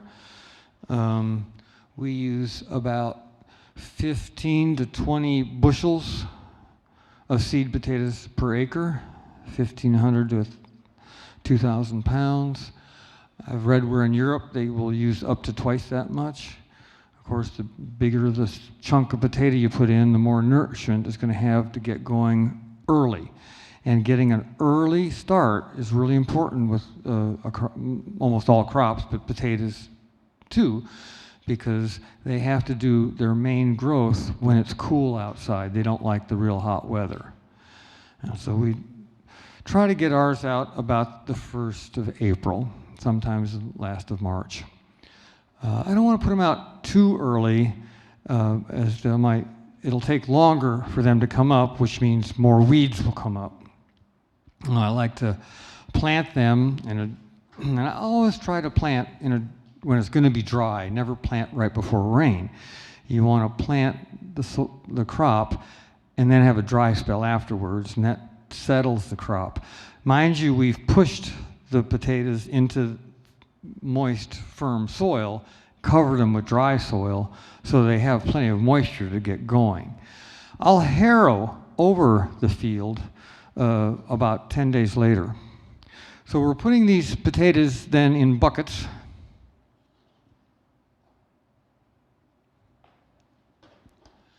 And we're going through the field, dropping them. We have the bucket. It's nice to have a strap, so this hangs from your neck, so you can have two hands available. You know, we drop the potatoes off throughout, at the ends of the field, so that you can get some more. And you can sort of see how the ground it's not as rough as that one picture, but it's by no means a fine seed bed. I would not plant carrots in that field. But it's fine for potatoes. They come up quick, and we're going to be, cultivating them and such. So there'll be further field preparation as the crop is growing. There'll be some more cultivation going on. So yeah, we plant them, and then I'll cover them with the tractor. About 10 days later, I'll go through and harrow over them. The potatoes have not come up yet, but I can get over the field if the soil's just right and breaking up just right and in good heart, it just shatters and it destroys a lot of small weeds. Yes, sir. Are you utilizing woofers for your labor on your farm? So are you utilizing woofers? Woofers. We never really called them that. I did a woofing program once when I was a kid abroad, and it was really fun. We have interns over the years that help. I would say that with the white bucket, that's Phil. He's been a hired hand on my farm for 40 years, so he gets paid. And the lady on the side, Christina, she was getting paid, and then the other people probably were not getting paid. So one of the things that I believe in farming is really important is partying. You've got to have parties. You've got to have people. And you have to buy cases of beer and put them at the ends of the fields. And you got to get a bunch of people to come to your farm and have fun. And you got to make it fun because it is fun.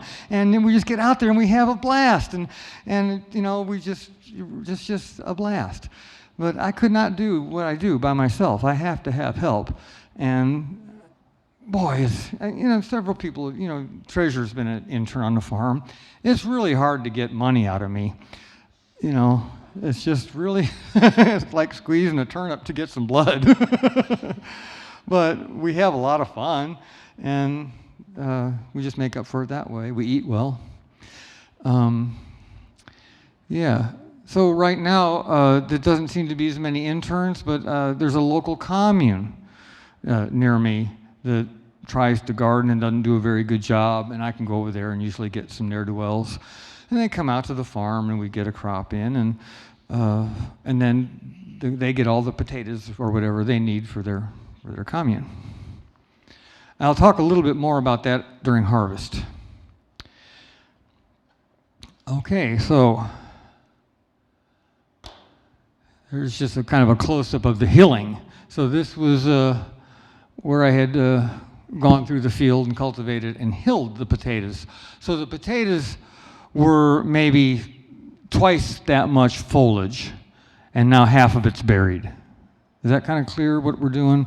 Yeah, so I'm going through and I'm throwing that dirt with that hiller thing, I'm throwing that dirt in there. Yeah. So you can tell our soil's rocky. That's just where I live. I got my farm not because it was a good farm, but because it was really pretty. And I don't know if I would have done that again if I had my druthers. I owned land that was really beautiful. Unfortunately, it was really close to, it was northern Indiana, and I didn't want to live there. So I traded a few acres to get some land down here. This was from my dad's farm. So I ended up buying a real pretty place with really poor soil. I think it's made me a better farmer 50 years later, because if I'd have been growing up in Indiana, I wouldn't have learned a thing. You could throw the seed out behind your shoulder and walk on and get a crop. I mean, it was just that easy. So, we had to learn how to make soils loose and fluffy. Got to have that where you can stick your hand in this deep anytime in my soils. It's not hard and compacted. It's all loose and fluffy. So there's lots of air in the ground, because that's where the elements that make 98% of the plant are in that air in the soil. So I've got to have air in the soil. And that's what the microbes breathe and live on. If I didn't till, I would be killing microbes. I till so that my microbes can breathe. Yes, I kill a lot of microbes when I till too. Can you see where I'm going with this? It's like both. Everything I do every day is hurting something and making something else better. And it's just constant, and it drives me crazy. But I just learned to live with it, and that's just life. So one thing that the potatoes taught me was about something called the Colorado potato beetle. They used to be a problem 30 years ago with a little black, white striped beetle, lays these eggs, golden eggs that make this orange larva. We grow about 1 acre of potatoes every year, never see a potato beetle in them. Can step out of the field into the pasture and see a horse nettle covered in potato beetles because the ground there is compacted. My friend Hugh Lovell got his pickup truck stuck one time where he was going to plant potatoes. The only place in his field that had the potato beetles where he had got the truck stuck. You know, so they have beetles come when your soil is compacted, just like leaf-eating insects come when you have a flush of nitrate or aphids, anything like that. Yeah, so there is no such thing as an insect problem. Insects are our teachers. We're the problem. We've done something wrong, and then the insect comes. We just got to figure out what that is. Yes, it's taken me a long time to figure these things out. So another silica preparation we use is we take ground up quartz crystals and we bury them in a cow horn during the summer months and make horn silica. And so we stir some of this up in water in the early morning and sprinkle this on the land to help with that silicic acid and the ability of the plants to utilize silica in their the fungal hyphae and the vascular bundles. But also it eventually becomes the skin of the potato and helps with the keeping qualities.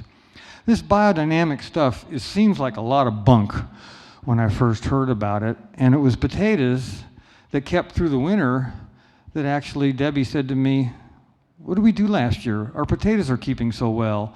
And we scratched our heads and said, oh yeah, we did that biodynamic stuff. Maybe we should try that again. And this happened 40 some years ago, and that's kind of what got me into this, that biodynamic. They had told me that I didn't have to believe that it would work for it to work, and that was the case, because I certainly didn't think it was going to do anything. So I do have some of these preparations. If in an off part of the weekend you all want to talk about that kind of stuff, I'd be happy to.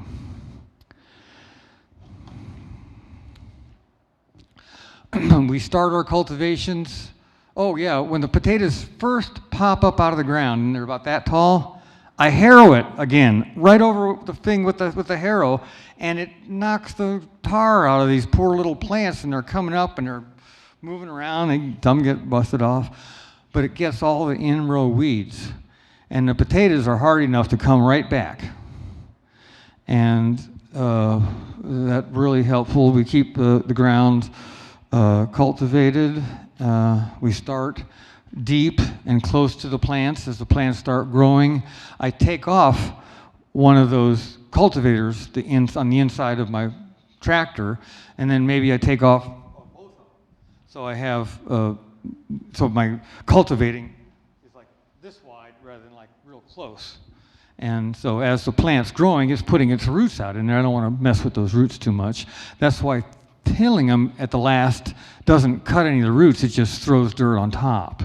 And of course, potatoes like to be buried. You don't want the potatoes to get any sun on them, they'll turn green and they're not worth anything. Yeah. So what's next? So then here's the potatoes where we're done. And I want you to know that we haven't had to walk in this potato field since we planted them. There's no other work except maybe if I want to sprinkle the silica on. So potatoes are a great crop if you don't want to hoe. They just don't take any hoeing because they come up, they shade the weeds with proper soil preparation and tilth. You can actually grow a crop without ever hoeing them. the time when we quit cultivating when they start to flower. And so that's pretty much how we do that. I guess the next thing would be digging them. So there's potato. Now this was this year, which was about a half a crop of potatoes. We didn't do very well, but I do have somewhere I have pictures where there's a lot more potatoes in the rows. But this old farm machinery I have from 100 years ago, it never breaks down. We never have to work on it. I'm lying again. It's constant. I couldn't believe Jen put this picture in there. Got me working on it. Get one where everything's working right and there's lots of potatoes coming out. But I think it's important to show you how bad a farmer I am and how funky it all is. And it's just not perfect. I mean, I paid for the farm, so I'm okay. Yeah, cattle in the background. You can see where we mowed. Well, I'm plowing every other row, and then when I finish up, I'll get the remaining rows. That way I don't smash the potatoes. And yeah. So really the only time we ever go into the field would be to grab some potatoes because the peas have come in and we want to have some new potatoes and peas smothered in butter. But and that's just another storage, I guess, was that. Yeah. So you want to, as soon as you get them in the out of the ground, like the last picture, an hour or two out there, and they need to go underground. We messed up a couple years ago, and I got excited. I had a crew, dug the potatoes, dug too many rows, went down to the creek. We all got stoned. I could not get them to go back in that 100-degree weather and pick up the potatoes, and we lost some because they sat out in the sun too long. So just be careful. It's not, doesn't work right all the time. Okay, so the time is, what time is it? 3:17. Is this about the halfway point? Do y'all want a break, or do you want me to keep talking? You want to? I don't mind keeping going if you want to. Huh? Break? Go pee? Okay, if anybody wants to come up and look at the books or the biodynamic preparations, we're going to get back here in just a few minutes. I'm going to start talking again. Okay, thank you. A book for sale, and I do have 3 books that I've written. So this are books that this book is from articles I wrote in the 90s. And then this one is from articles I wrote between maybe 2010, up to 2010 or 11. And then this is what I've been working on for the last 10. It takes me about 10 years to write a book. Anyway, yeah. So you have it for sale? And I have books for sale. I'm not sure, I haven't talked to the conference organizers, what's the protocol on that? But I think you can come up to me and buy a book from me, and that's okay. I got the good stuff in the bargain lot. Okay, we should probably get back to, now we're going to talk about winter squash. Another great crop for our farm. And what I mean by a great crop is something that's going to make me some money with as little work as possible. And when I say as little work, now I can have a crop like butternut squash that does take a lot of lifting, a lot of work and stuff, but if I can get people to help me that don't have a skill level in, they're not driving tractors and making compost, but they can come over, they can help me pick up winter squash for a day, and then they can take home as much as they want. They're getting a deal. At least they feel they are, and I feel like I'm getting a really good deal. Yeah, so when we grow a squash, One of the things I want to mention, say I grow 20,000 pounds of squash. That's 10 tons. So they're in a field. Well, I pick them up and put them in a basket. Then I put the basket up and I put it on the truck. Then I take it from there and I stack it on the truck. And then I take it to the shop and I unstack it. And then I stack it in the shed. And then I sort it 4 times. So I haven't picked up 20,000 pounds of squash. I've picked up 200,000 pounds of squash. If y'all have farmed, you know what I'm talking about. Farming is moving something to somewhere else. That's what I do for a living. Is I pick stuff up and I move it over there and I put it down.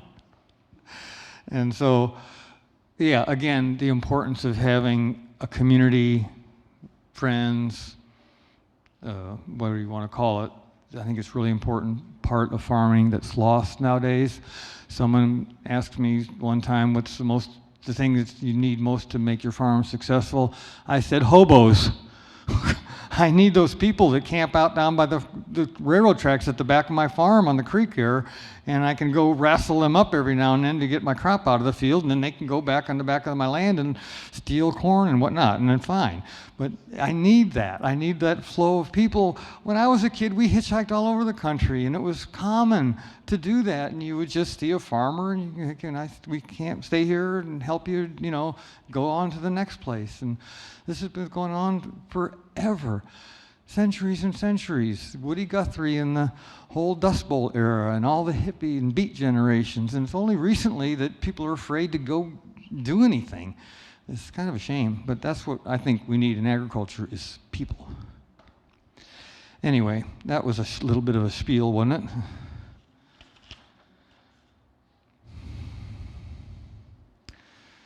Okay. Yeah, let's see. Well, back to the potatoes, I just want to finish up a couple of things. When I bush hog the potato field, take the back wheel off the bush hog, otherwise it runs right over your row and smashes a bunch of them. That took about 10 years to figure out. I can fit 35 on the back of a regular size pickup truck. I put 3 down, and then I put 4 on top of them so they're resting on the rim of the basket, not on the potatoes. So I could go 2 deep, and I can get 7 rows of 5. On that last bit about the bush hogging, when you bush hog them pre-harvest, Yeah, right before I harvest them. when you knock down the weeds and stuff. Yeah, but don't let the bush hog hit the ground, and right. Yeah. And then when I do get help picking up the potatoes, this is really important, is they get the seconds, but they can't pick them up right away. We try to get all the good ones up and into the root cellar. They go back and get the seconds. And then any kind of people can come and glean the field at this point. So I used to collect those seconds and, try to sell them half price or whatever, but it's just not worth it because of the amount of time that I have to spend sorting to get them out later. It's better to give those to my helpers as a free product, and I'm exchanging it for labor, basically. And then I don't have as much sorting to do. But there is sorting. With the potatoes, you have to pour them from one basket to another, and Phil's there pulling out the 3 or 4, bad ones that are in it, if they're, and if I don't do that, the whole basket can, half a basket can go bad in a matter of, a few weeks. So after sorting them about 2 times, they kind of stabilize, and you don't have to worry about it too much anymore. Yeah, I do go through the potatoes, and I'll just be sniffing. And if I smell anything, then I dig around and look around. Or those little gnats that fly up, just keep your eye open for them. And the rotten potatoes will show. Yeah. So, by the way, I really like to eat them. I have a question about storage. Yeah. So, do you have a cellar or you have a AC unit in there? And what? Both. I have a 25 by 30 buried cement block building, and then it's got a garage door and a window, and I put an air conditioner in the window. Oh, it's on at about 60, you know, it's just to keep the real hot weather out. Yeah. Okay, well now we're going to talk about winter squash. Yeah, it's this one is called butternut. There's 4 kinds of winter squash. Moscata is the one that's butternut, the old time pumpkins that are cheese-shaped tan pumpkins. Trombosinis, futsu is something Johnny carries. These are in the family called Moscata. They'll interbreed, but if you don't only grow one of those, you can save the seed. Even if you're growing some of the Peppos or Maximas. Yeah. We've liked this Moscata species primarily because it roots at the nodes. And so that means that as the vine is going through the soil and the soil's loose and fluffy, it'll send off a root where it touches. And if the squash borer lays an egg and gets into and kills the stem root, the plant still has enough roots to mature the crop. Whereas with your other kinds, the crop will die and you won't get a crop. Yeah. So the other, we like them. They store great. Oh, look at this. I happen to have one. Can you imagine? So, you know, you can tell, one thing that we have to worry about is this stem end here will poke holes like this, and that'll make them want to go bad. So that's why you have to be careful with them. But when you do have the silicic acid, you're not using nitrates, you got your compost, you got your soil in good tilth, you can get a bad spot and it'll heal over. Whereas if it was grown with nitrates, that would already be going south. Yeah, anyway, I just thought we'd pass the squash around while we talked about squash. So, yeah, I think I have a list of some things that we grow here. I don't know, you all familiar with these things? This is some kind of acorn variety, maybe Starry Night or something. That's a Tetsacabota. That's a kind of a Maxima kabocha type. This is that futsu, I believe. I don't know what else. We grow acorns, and we grow a lot of delicatas. Spaghetti squash is another popular one. You got to decide whether you want to grow a hybrid or a open pollinated. The open pollinated ones are nice. You can save the seed. The seed's a lot cheaper. Hybrid ones do have some disease resistance. Powdery mildew would be one of the primary things that I would have to look for in a disease resistance. Oh, there's candy roasters are popular now. I don't know if anybody's raised those North Georgia candy roasters. Where I grew up in the north, we raised Hubbard squash and other kinds of Maximas. We don't have any luck with Maxima pumpkins or squashes on our farm.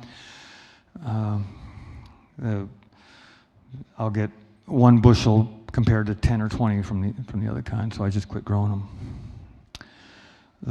Another interesting butternut type is Trombosini, the little trombone, and that's can be 5 or 6 feet long, snaky looking thing. They're kind of cool to grow, more as an ornamental. The old fashioned Tennessee pumpkin, we used to grow a lot of those. Again, we're planting very similarly to the way we did the potatoes. You can sort of see the fields. So the whole farming thing that we did for the first half goes for all 3 of these storage crops. Yeah. So now we're at the planting stage. The field has been, cover crop was mowed twice. We rough plowed it where it looked like a mess, and then after a week or 2, we plowed it again, and it looks, you know, it's still kind of messy, but like we say, we're going to get in there with the cultivators. As soon as we plant, I'm going to cultivate the crop, and that will be one cultivation. You know, that's how I cover the seed. And then as soon as they come up, I'll go through. So they'll get cultivated 2 or 3 more times. Yeah, and so we plant the seed about 6 inches apart. I want the plants eventually to be a couple feet apart, but I have reason for wasting seed, and the reason is grass. And so if I can plant the butternuts, boom, boom, boom, boom, boom, and they all come up, they immediately make a couple of leaves about the size of my hand, and it shades out the grass that would be sprouting up. If I planted one here and one over here, this would be a lot of foxtail and grasses and stuff, so, and weeds. So I'm using the butternut seed to sprout up, grow a plant as a way to shade out weeds. And so it's a little wasteful on the seed. So that's when I like open pollinated seeds. It's a lot cheaper saving my own seed. If I'm going like a Tetz Kubota, I looked in Johnny's, what, $60 for a quarter pound or something? I can't remember. It was really expensive. So I don't know, you know, you have to make those judgments. You know, you might get you're not going to get that much a better price at the market, you know. But if you can grow the crop with less labor, then that's something you want to think of too, you know. Hybrid vigor and all those kinds of things, disease resistance. So it's just after years of doing it, we just kind of figure out which we're going to do for that particular crop. Yeah. So we're going to cultivate these as soon as they come up.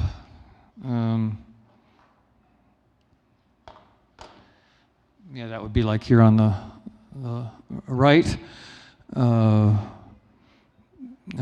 This is fairly soon after a rain event. This is the lower end of this field, and you can see where the ground has run together. That's from the water.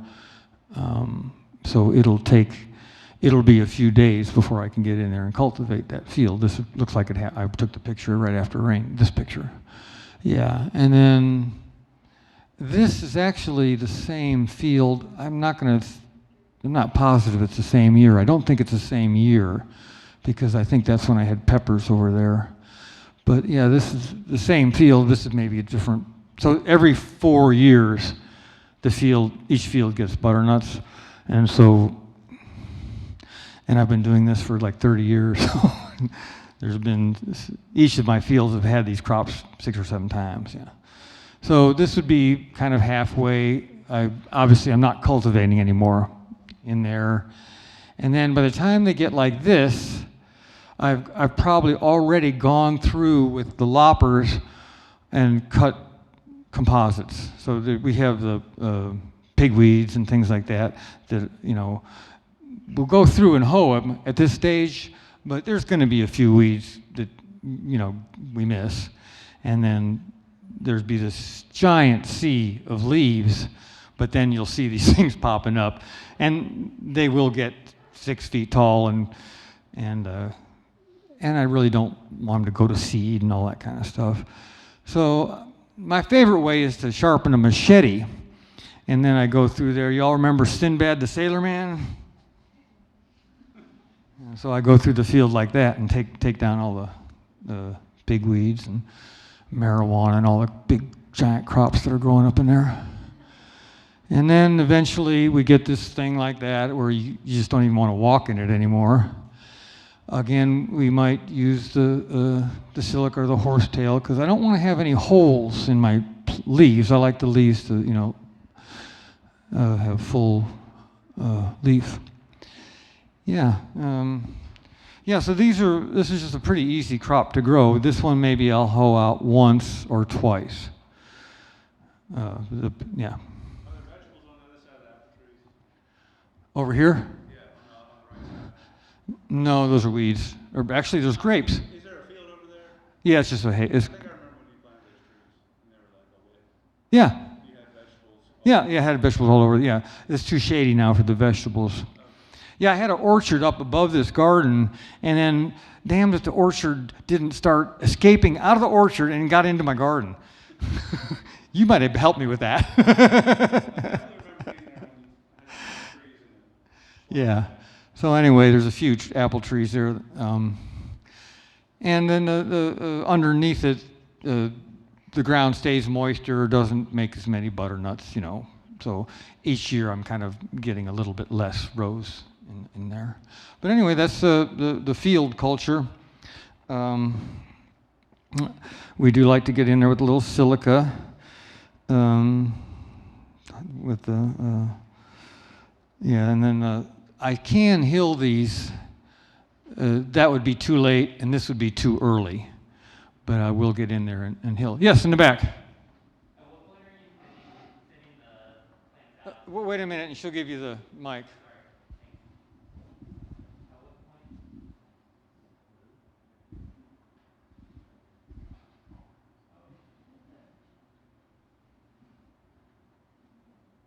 Check. Hi. What point are you thinning the plants out? You said you plant them 6 inches apart at first, and then Right. to Yeah. 2 So to 3 feet. I would say that this field has been hoed out to a foot apart, and then I would probably go back through it if it needs hoeing again and thin them out to 18 inches or 2 feet. This is not rocket science. So if I have a squash plant right here, and then the next one's over 8 feet away, I don't worry about it. They're going to fill that space up. Yeah, so if they're real close together, they're still going to grow. They're going to make smaller butternuts.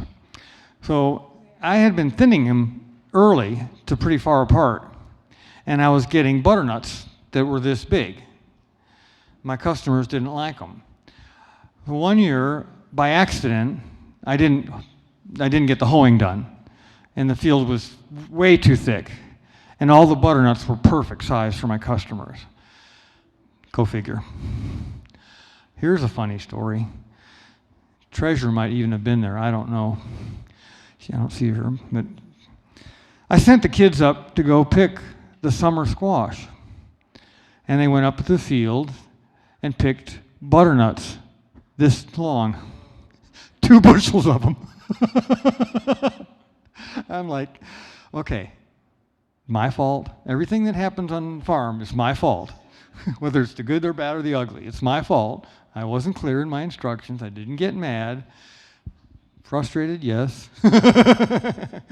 Sent them to Nashville. My customers said they were the best summer squash they'd ever had. So I don't even think you need to grow summer squash. You can just pick immature butternuts and you're fine.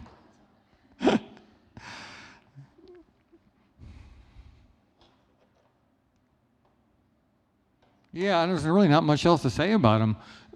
We use the loppers to cut the ends, pruning shears or something. You don't want to break them because the end will come off.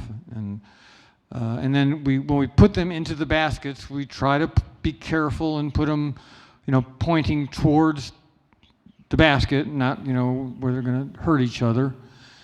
And they store great. We have to sort these a little bit more than longer on, and I think a lot of that is because of mice. The mice will get in there, in the back. Do you deal with any cucumber beetles or other pests? Yeah, cucumber beetles, I know what they are. I can't say that they bother the crop much. They'll get on my legs when I'm cultivating, they'll fly up and I'll, if I see one, I'll smash it, thinking that I'm doing some good in the world. But I don't know that it does. And not growing some things really helps with bug issues. Just for example, we're not doing this on brassicas, but on our farm, there is absolutely no brassica plants from April until I plant them again in August. I have a ban on brassicas, spring brassicas. No broccoli, bok choy, cauliflower, cabbage, nothing. And yeah, my CSA customers didn't like that. But they get so much of that stuff come September all the way to Christmas. when I grow acres of it. And then by not growing them in the spring, I have the most frustrated cabbage moths flying around in the spring. There's nothing to eat here. And the harlequin bugs, nothing, because I broke that life cycle.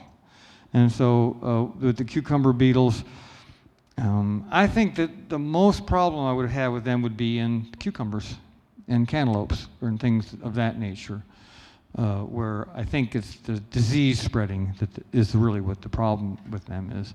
But again, you know, just a healthy soil makes healthy plants, will resist insects. And, yeah.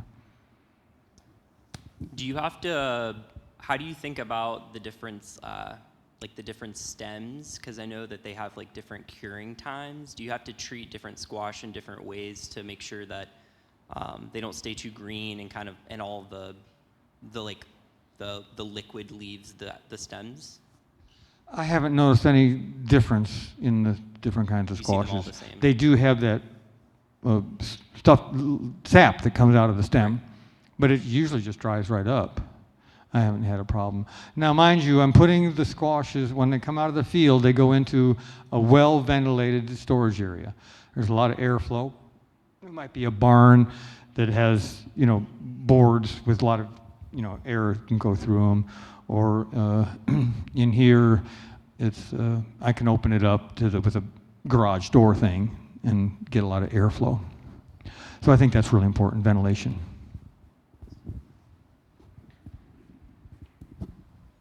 So you're not doing like sun curing in a single layer or anything like that? Yeah, I have left squash.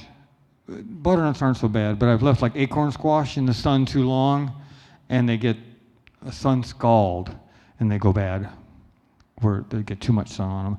So I'm going to reiterate. I'm in Tennessee. I don't know where I live is 100 miles farther south, maybe. I don't even know, 150. It's farther south.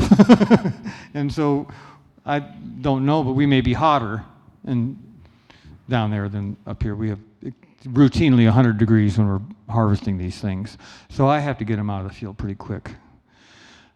In other situations, if it's cloudy or something like that, I'm not so big a hurry. But if it's a real bright sunny day, I don't want them to sit out there too long. Yeah. No, when we get to the onion one, they say leave onions out for 2 weeks. Not in my place. That's a disaster.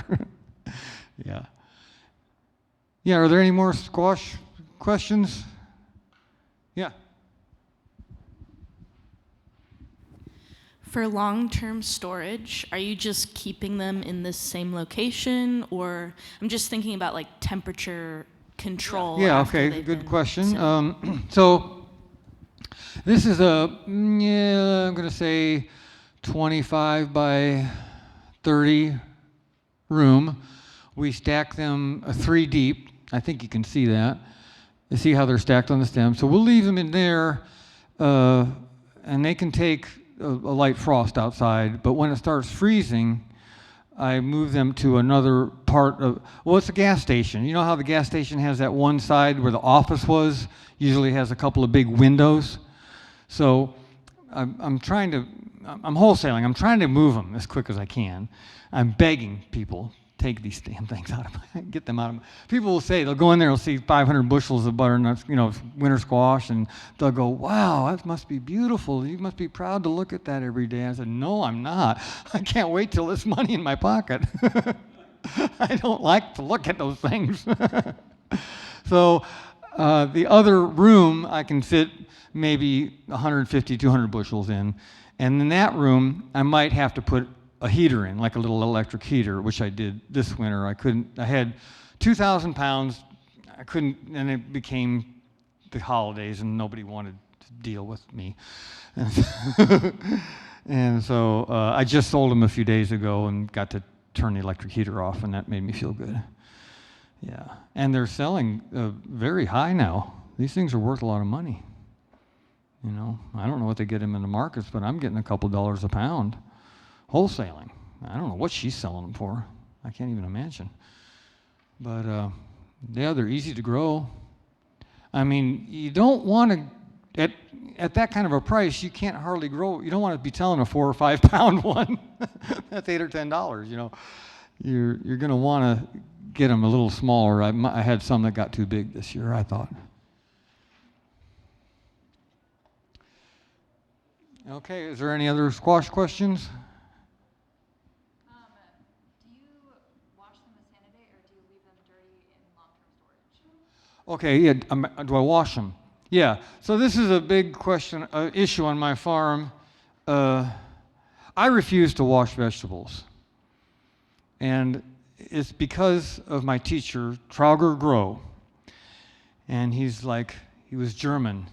He said, do not wash your vegetables. That's household work. The housewife will do that. I'm like, okay. Well, what he was getting at is, as a farmer, I have to choose my battles.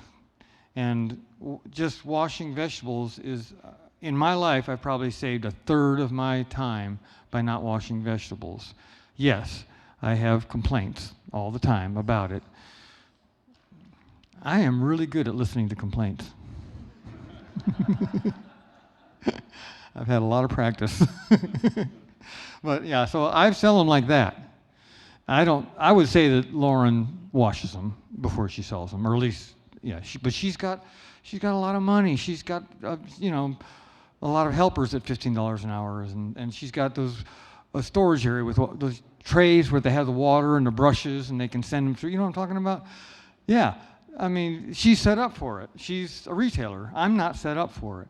I have thought about it, and if I was younger, I probably would have a washing station. And a lot of the farms that I've mentored have like Eric down there at Bell's Bend's got this barrel for the root washing, where it's a wooden barrel that spins around, it's got brushes and water, and you just throw everything in. Slick as a whistle. I love that. You can't do that with these because of the stems. But I'm sure there's ways to wash them. But I would be basically going down to the creek and taking them off the truck, going to the creek, and and then I would get distracted. And it's all about personalities and habits and who you are and what you want to do with your life. And I just didn't want to wash vegetables, I guess. But actually, it's part of this secret. Now, I can trust you all here, right? You all look like pretty honest people, and don't give away my secret. But I'm trying to inoculate the sewage systems of Nashville with biodynamic preparations and get these good microbes into all of the sewages and the lawns and wherever there are water drains, and then it'll help the microbes in Nashville maybe raise some consciousness down there. Okay.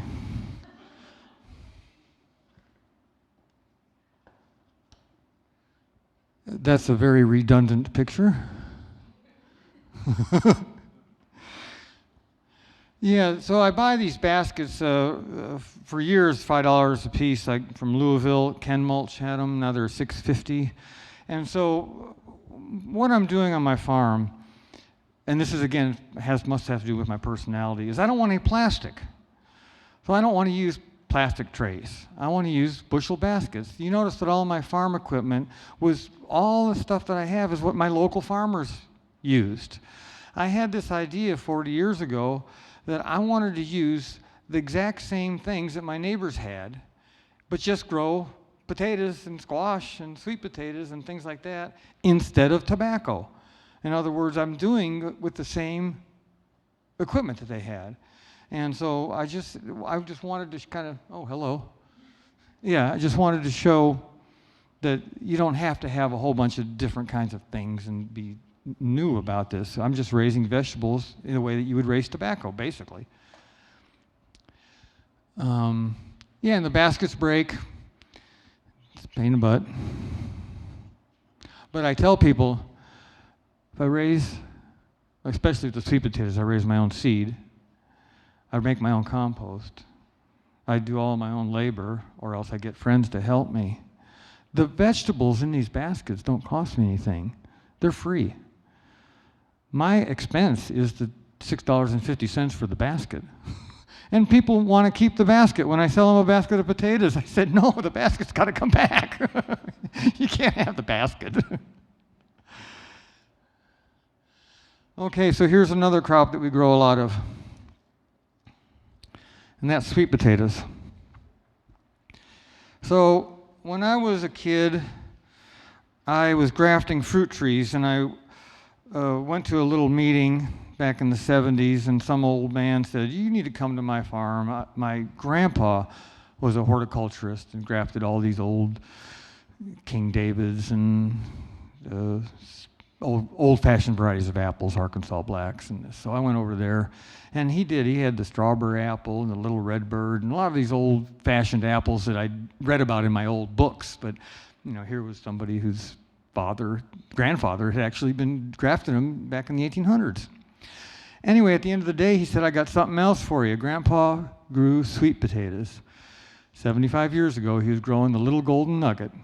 And so he goes up in his attic. Now we're back in a cabin with a wood cook stove and, chickens in the yard. And we lived very simply back. And the old timers oftentimes had wood cook stoves. And he comes down with this basket of sweet potatoes.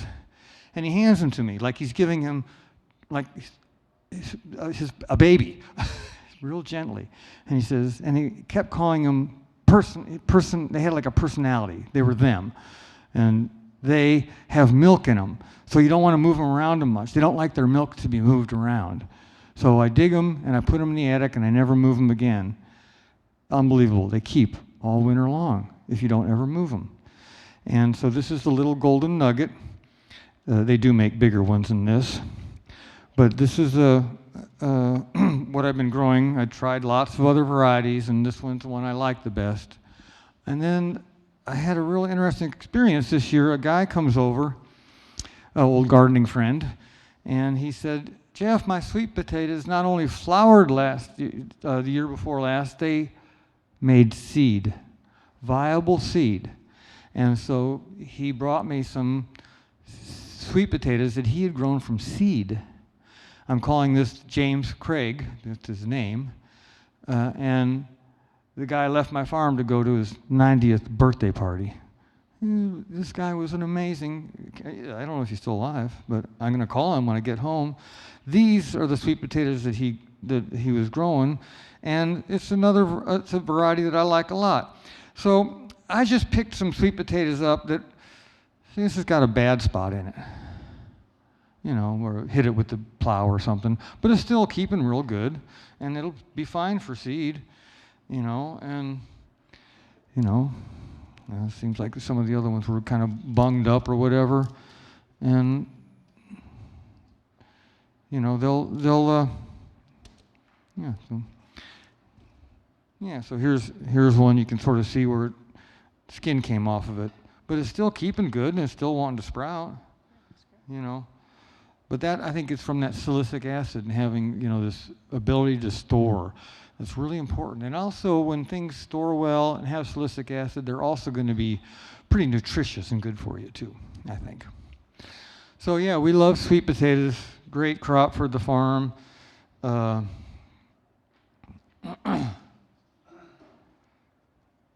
me move this right here.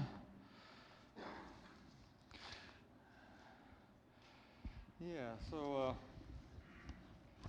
what he would do is he just laid the potatoes in the soil in a warm day in April, and they made some sprouts, and then he would put those out in a ridge and then keep them weeded and dig them in the fall. And he'd been doing this for 75 years, and his grandfather had been doing it for no telling how long before that.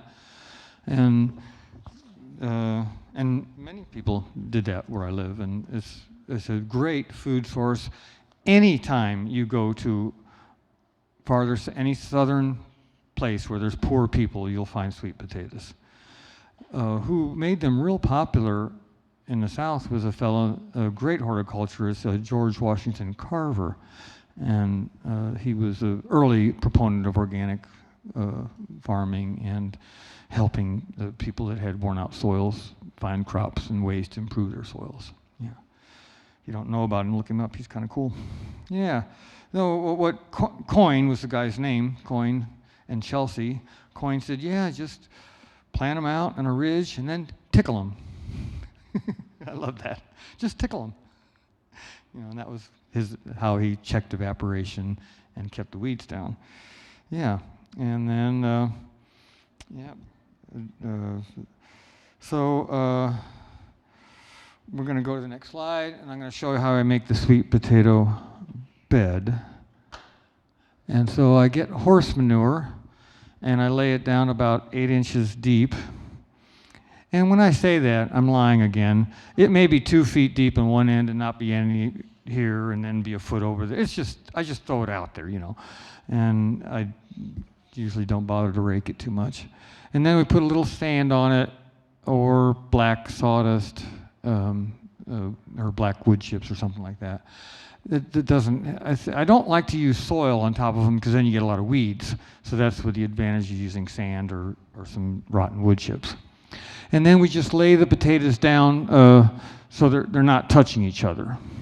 So we just dump them out and put them like, one there and one there, just like that, And then they put a little bit more sand or the wood chips on top. And then that's all we do. If a frost comes, and we do this April 1st. And so we might get a frost, so we just have some remay nearby, and we'll throw that over if it's getting frosty. And if it's going to get one of those rare late April 20 degrees or something, I'll actually go out there with blankets or something like that maybe. But I've never had them die back because it usually takes them about a month to sprout up. And as soon as they sprout up, it doesn't take them long to be ready to put out in the field. If you want to, you can pick some and then put them in the cellar or put them somewhere ventilated and then wait till you have more if you're trying to get enough to do like a whole acre at once. Yeah. But generally we try to plant them soon after we pick them. So is there any questions about the sweet potato bed? I'm raising plants here to then transplant up into a field somewhere else. Yes? Yeah, no, fresh. Yeah, so I got a neighbor's got some horses. He always wants me to come and clean up this sawdust and horse manure. And I can go to where he's been, he wheelbarrows it out of his barn into a pile. And it's smoking. I mean, you can see the steam coming off of it. That's what you want. The reason I'm using the horse manure fresh is because it heats up. So a horse doesn't have that stomach thing like the cow does. They don't talk about horses in the Bible. That's because they don't have that stomach. The horse manure still looks like grass a little bit when you play with it, and it heats up because it hasn't fully decomposed like cow manure does. In the 18 days, it stays in the digestive system. So this horse manure is fresher and is what's called a hot manure and warms up. We put it underneath our coal frames and stuff too. And so it's for heat. You don't have to do it, but it'll make them come up quicker. Yeah. So we would pull the sweet potato plants, and I did this for 45 years maybe. And then I was hearing one of my students was telling me, "You're doing it wrong, Jeff. You got to cut them." I'm like, "What do you mean cut them?" He said, "Just cut them." I said, "You mean with no roots?" He said, "Yeah, with no roots." "They're going to live?" He said, "Don't worry about it." Okay, so Phil was pretty pissed at me. We've been doing it one way, and he just hates it when I change the way I do things. And the reason we were told to do this was to avoid scurf. This fellow, Eric, was buying sweet potatoes from me for his CSA, and they have this black spot on the sweet potatoes. I don't think any of these have it. But it's just a black spot. It's a skin disease. It doesn't affect the potato. It never really bothered me. I don't care what stuff looks like as long as it tastes good. But it's called scurf, and he said that if you don't use the roots, then the field won't get scurf. So here we go. We cut these potatoes instead of pulling them. They don't have root 1 on them. We go out in the field and plant them, and they all lived great. Couldn't believe it. Learn something new every day. Anyway, so now we cut them with a knife at ground level and plant them when they get about 10 or 12 inches tall. And it seems to work great. So this is more than I need. I'm growing them to sell plants. So as we talked earlier, if you're farming, you have to have stuff to sell all the time. Make extra compost, sell it to a gardener. Grow sweet potato plants or tomato plants, sell it to people. Whatever you can do, always get some money coming in.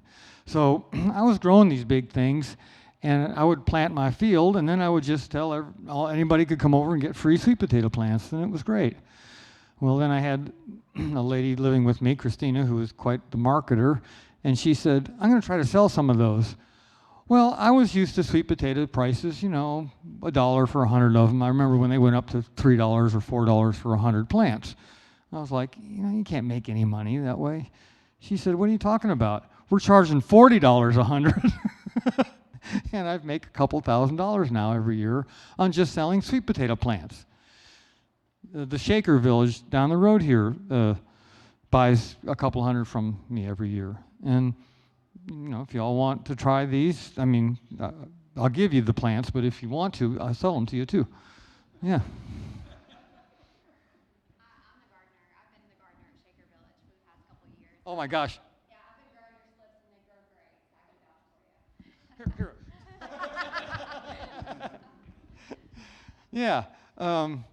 So what are you gonna? How are you gonna have shakers if you don't have babies? Okay, we'll talk about that later. Yeah, that's an interesting community there. Make great furniture. So we're cutting these. Now we got to get the field, again, is prepared just the way we've been preparing them before. And do we have a, I don't know what the picture's going to be.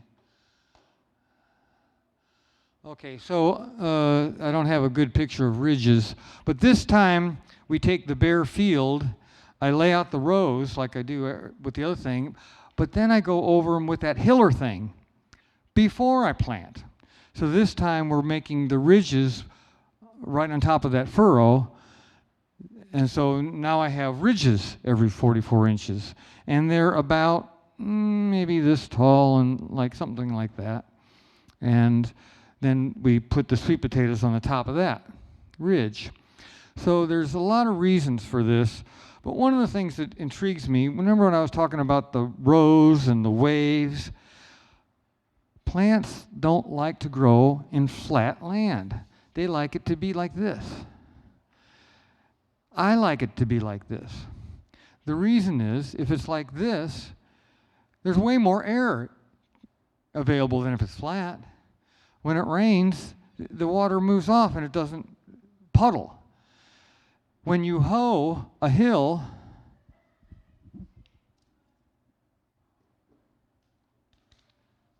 we're just rig this up. Look, watch this here. So that's a hill. So when I hoe, there's a sweet potato right here and there's one over here. And I hoe, I just run the hoe like this and it falls down. I'm using gravity to hoe for me. It really is not good to have things flat. So I always like to have things undulating would be the word. So sweet potatoes we have to hoe more than some of the other crops. This year we didn't have to hoe them so much because it never did rain. These were from other years when it rained. Again, this would have been right after a rain. And then this is about the last cultivation. I'm not going to get over that again, I don't think. Sweet potatoes grow pretty fast when they get to that stage. They're a little slow to get started, and when you're hoeing them, they're tricky. They come out of the ground, and then they immediately go one direction or another. And so where the plant looks like the plant is, the root can actually be over here. So it's really important when you're planting them that we get them in a real straight line, because I'm using that as my guide. And then when I walk up to the plant, I want to see where it's connected to the ground before I start whacking away. Yes, we kill a lot of sweet potatoes with our hose. That just happens. If you take the sweet potato plant and stick it right back in the ground and it rains, it may just to come back to life. I mean, they can do that. They have that ability to root at the nodes. They have, is it adventitious buds? What do they call it? Adventitious? Huh? Adventitious roots. Adventitious. I always want to say advantageous, but that's the wrong word. They have that too. Anyway, they'll root, you know, so you can just take a twig of a sweet potato and it'll root, yeah. At this point, I wanted to ask you if you've heard of something. For a long time, I had a gentleman from Mexico that worked for me, and he used to be a sweet potato farmer in Mexico. And the first year that he worked on my sweet potatoes, he said, he used this word despegar, which means to unstick. He said, well, you need to do the despegada, you need to do the unsticking. I was like, what do you mean? They were at that point right there. And what he wanted to do was he wanted to pull up all the vines and lay them in a row, back in the row, so I could cultivate them again and hill them again. And most of the year, if I have time, he doesn't work for me anymore, but most of the years, we find the time to do that because we find it really helpful to get one more cultivation, one more weeding, and one more hilling in there. And they do great. And you're also, they have those adventitious roots, and they all stick in between the rows and make little tiny sweet potatoes that never have time to, fill in. No, yeah. So in sweet potato culture, we don't want them to do that.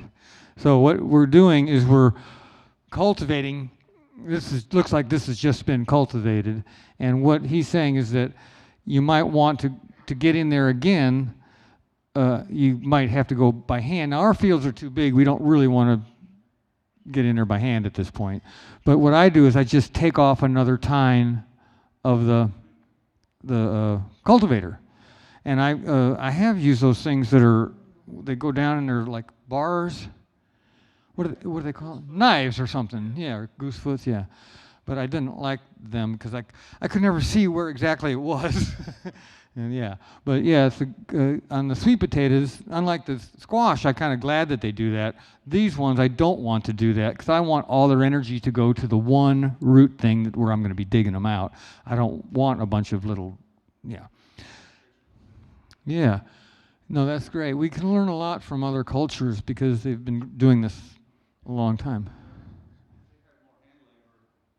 That's right. All depends on what your situation is. You know, if you have a lot of hand labor, you know, you can do things that you can't if you don't. Yeah. But once they get to this stage, again, probably go through it with a machete and get the Jimson weeds and the pig weeds and anything that's, you know, sprouting real tall. Yeah, because it's all these crops are a matter of a function of sunshine. So, you know, the more sunlight that hits the leaves, the more crop we're going to get. Pretty simple formula right there.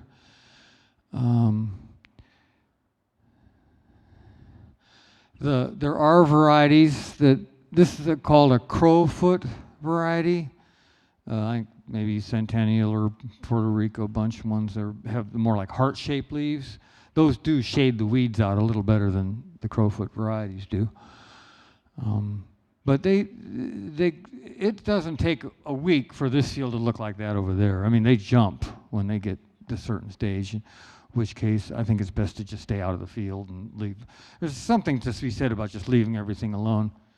Yeah?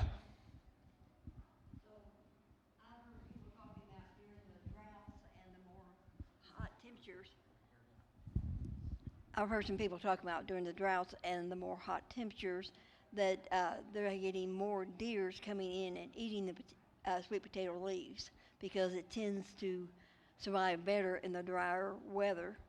So are you having any issues with things like that? Yeah, with the deer?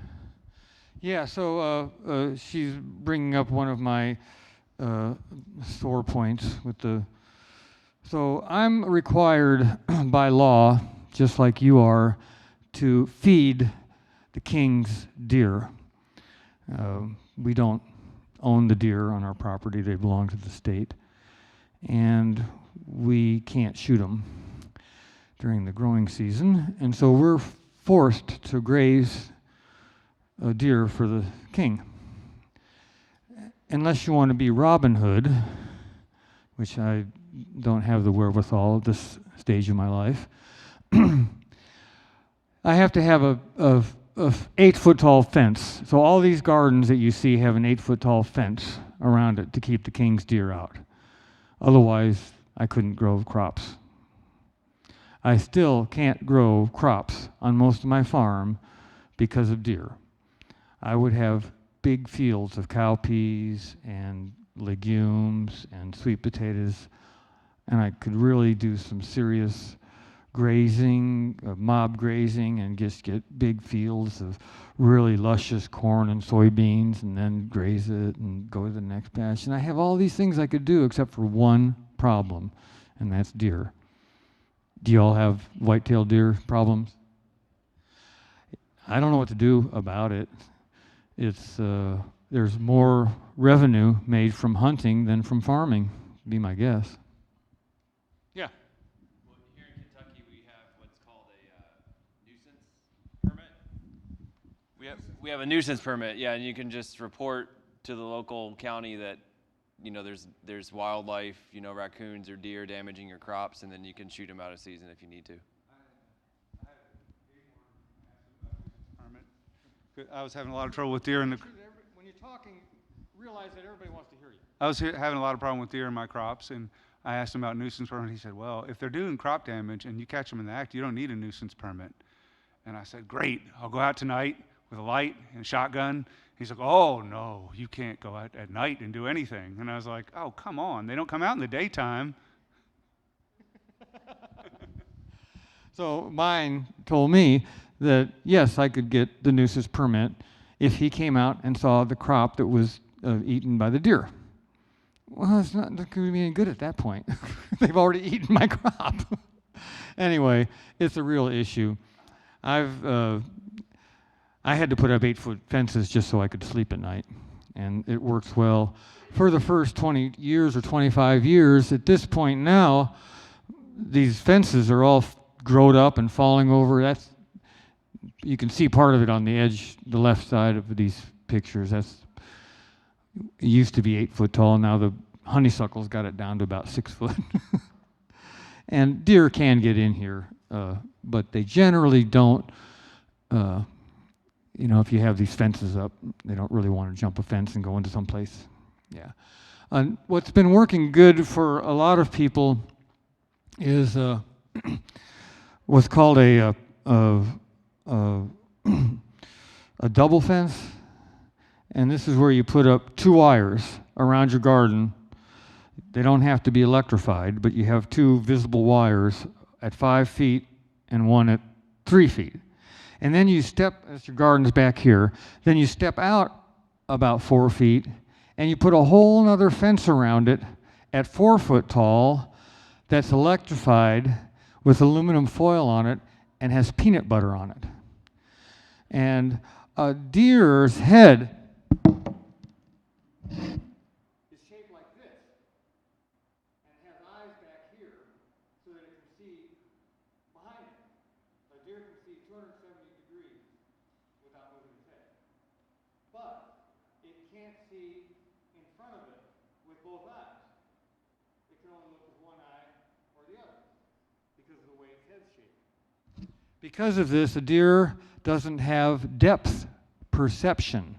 If you cover one eye, you can't really tell who's sitting farther than the other one because it takes 2 eyes to have the perception of depth. So the most important thing for a deer is their legs, because without them, they're prey. And so a deer will not jump something unless it knows it can land safely.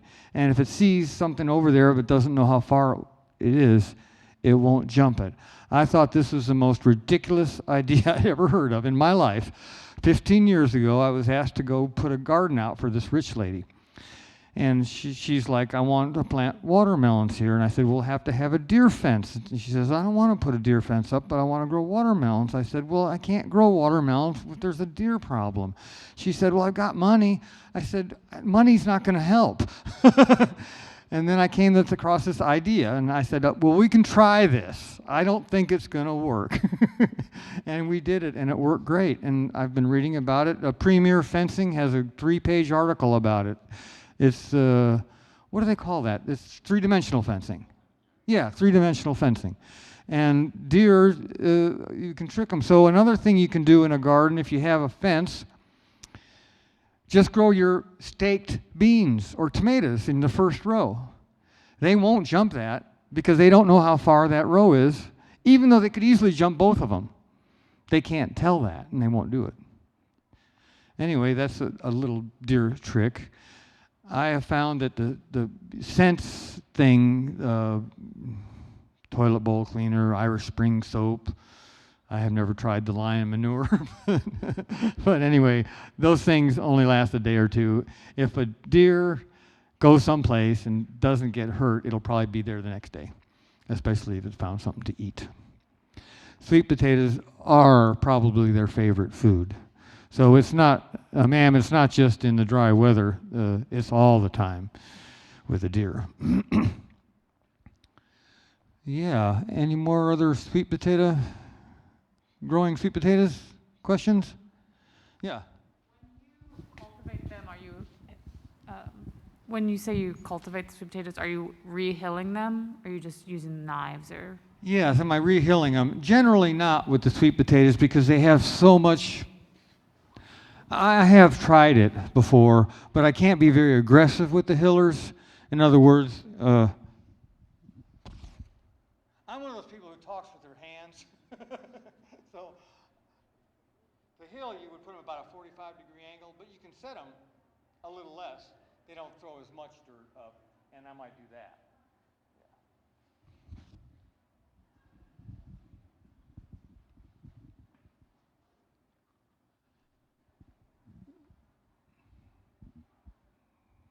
So eventually we're going to have to dig them. Whoops, butterfingers.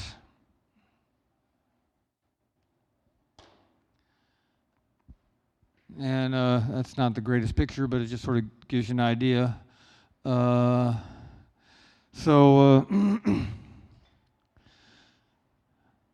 so you can sort of see, sweet potatoes are one of those crops that takes, if you're going to retail them, you're going to have to do a lot of sorting and grading. So with the butternuts and potatoes, not so much so, but with sweet potatoes, there's a lot of these little ones, a lot of footballs.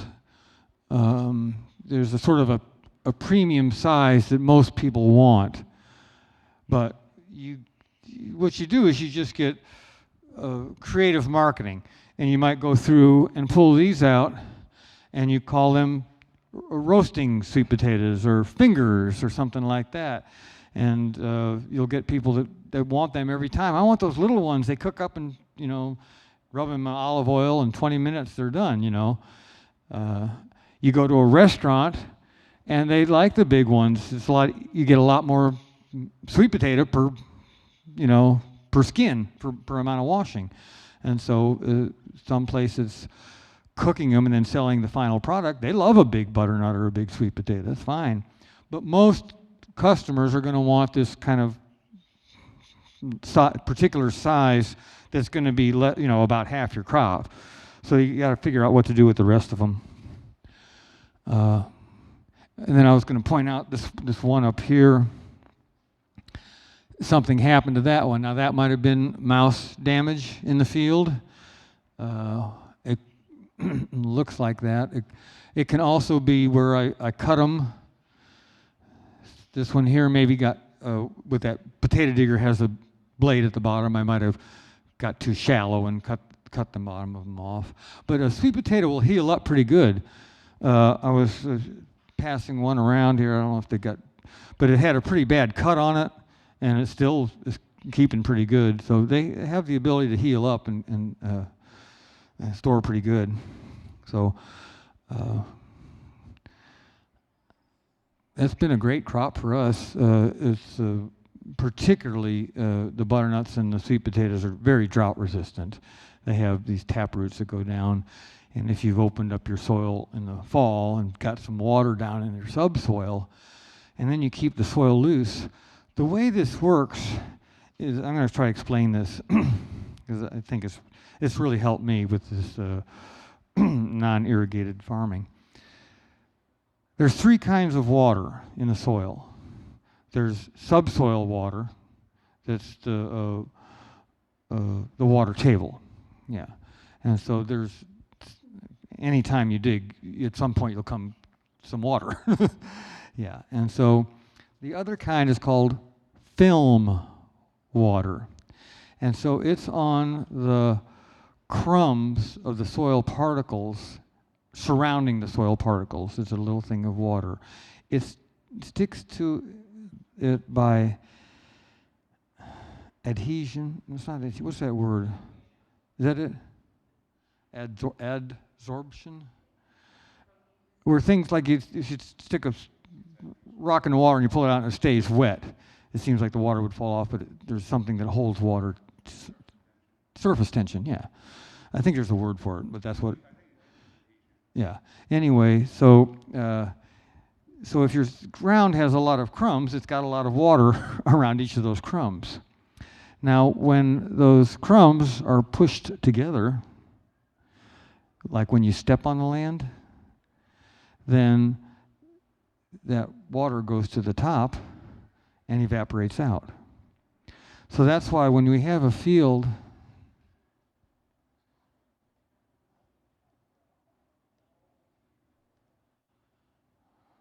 well, I'll just go to that picture. So I won't let people go in there. If you step in that field, wherever you step, water has a way out. Because of the adhesion, the water will go up, get to the surface where you stepped.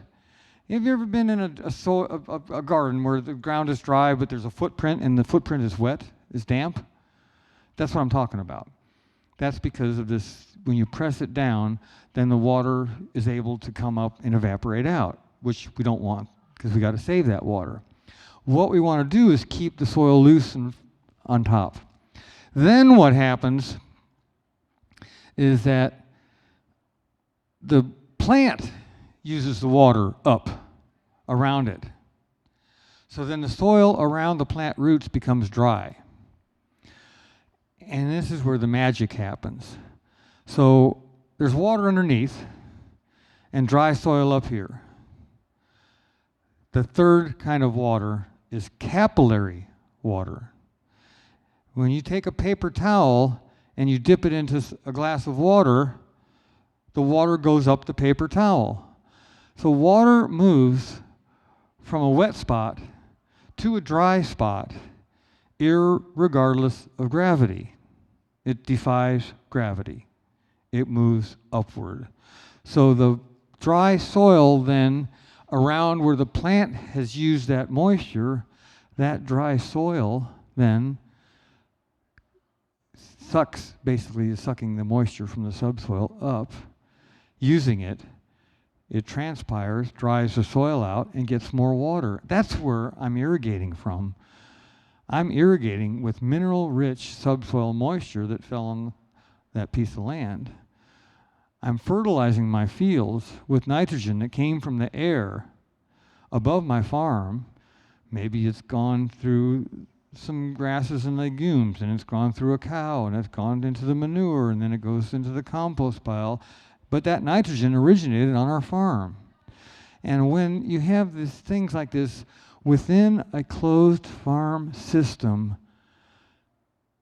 the farm becomes intelligent, sentient, sensitive. I become very aware because it's the same nitrogen that I'm breathing. It's the nitrogen that's in the food that I eat. I think it's really important. If you want to be a good farmer, you have to eat from your farm. You should never sell anything from your farm until you have all your food put up. You know, that's why we farm, is to eat. And we want our livestock and the people on our farms to eat from the farms so that we become more in tune with our farms.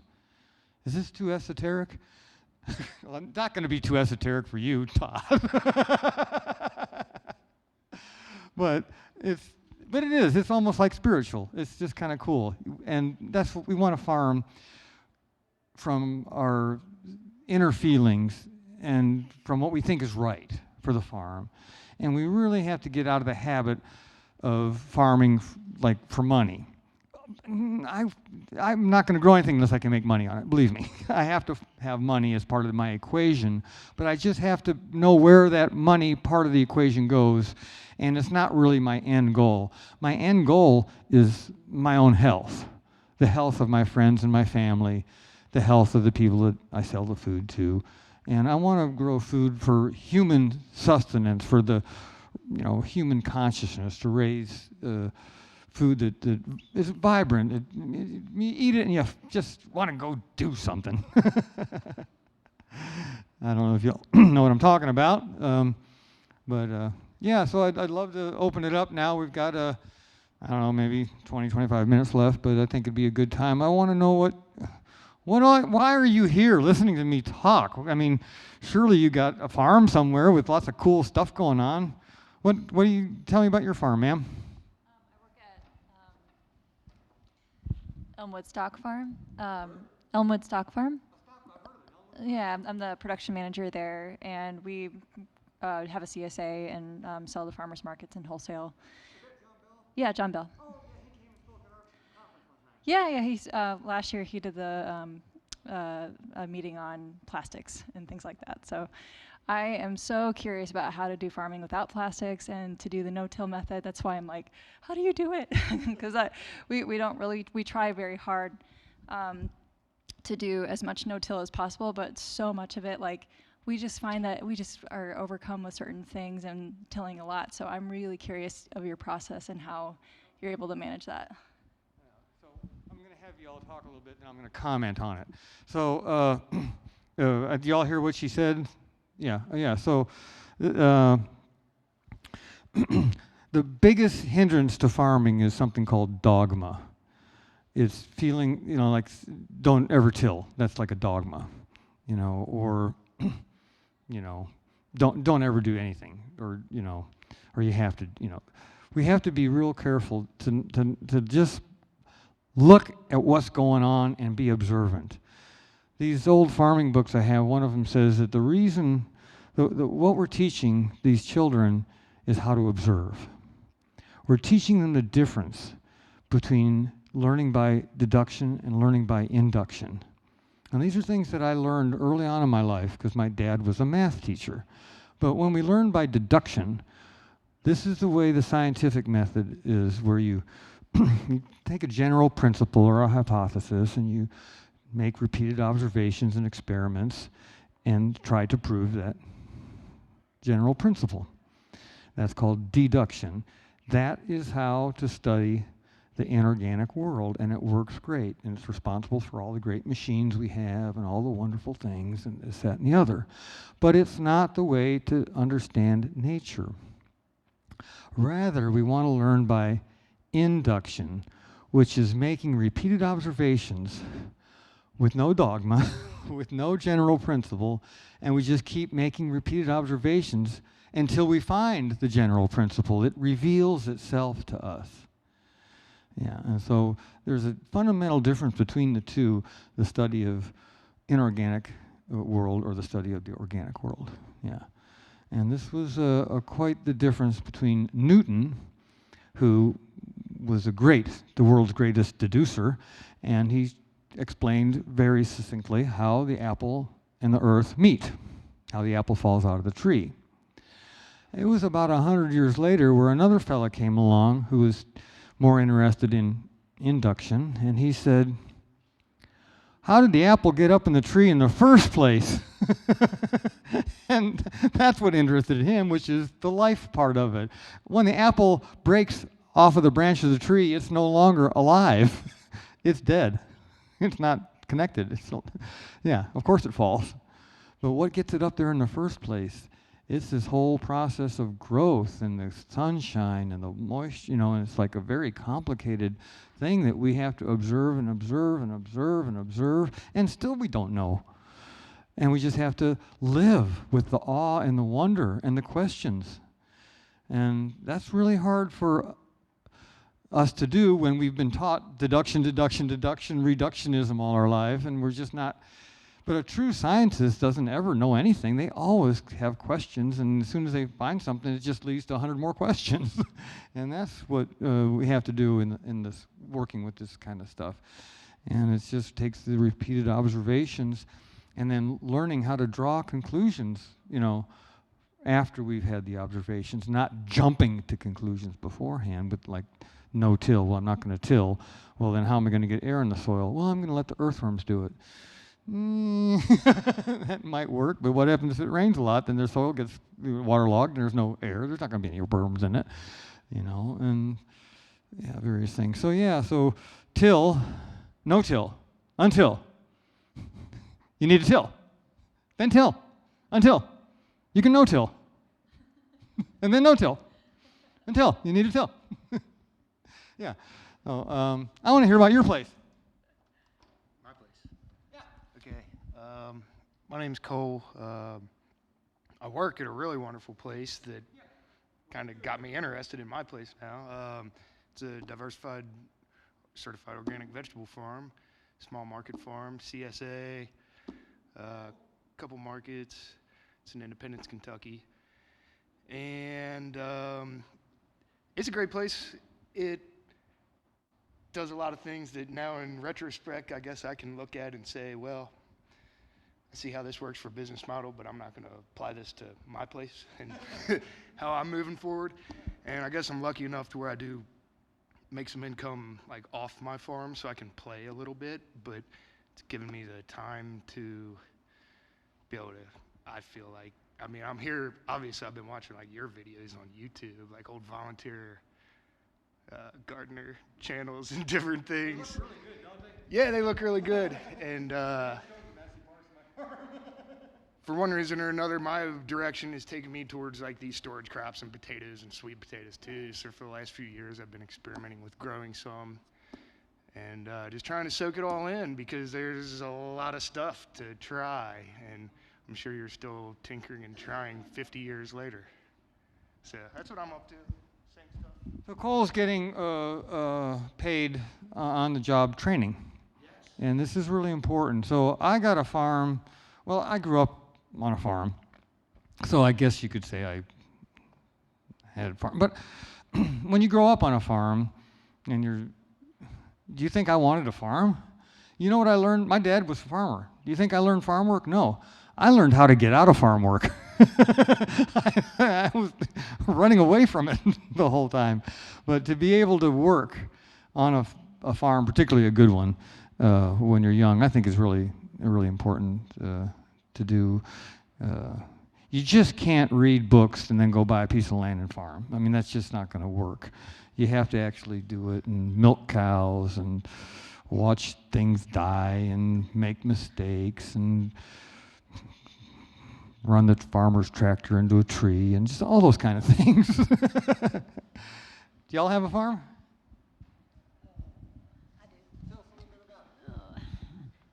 So I have a farm in Greenup County, Kentucky. We grow on about 1/4 of an acre. We have a high tunnel. I mostly grow cut flowers, but I 28 years ago started growing herbs on the farm. Herbs. And then went to heirloom vegetables and then started growing cut flowers about 9 years ago. And I'm really good at it, but I really love vegetable growing because we don't use sprays. We've had our farm all this time. Most farms around us are conventional, but I need help. I don't have employees. It's just me. My girls are in college now. So listening to, we need people to help us. I've enjoyed listening to you. My last note says, I want to hug this guy.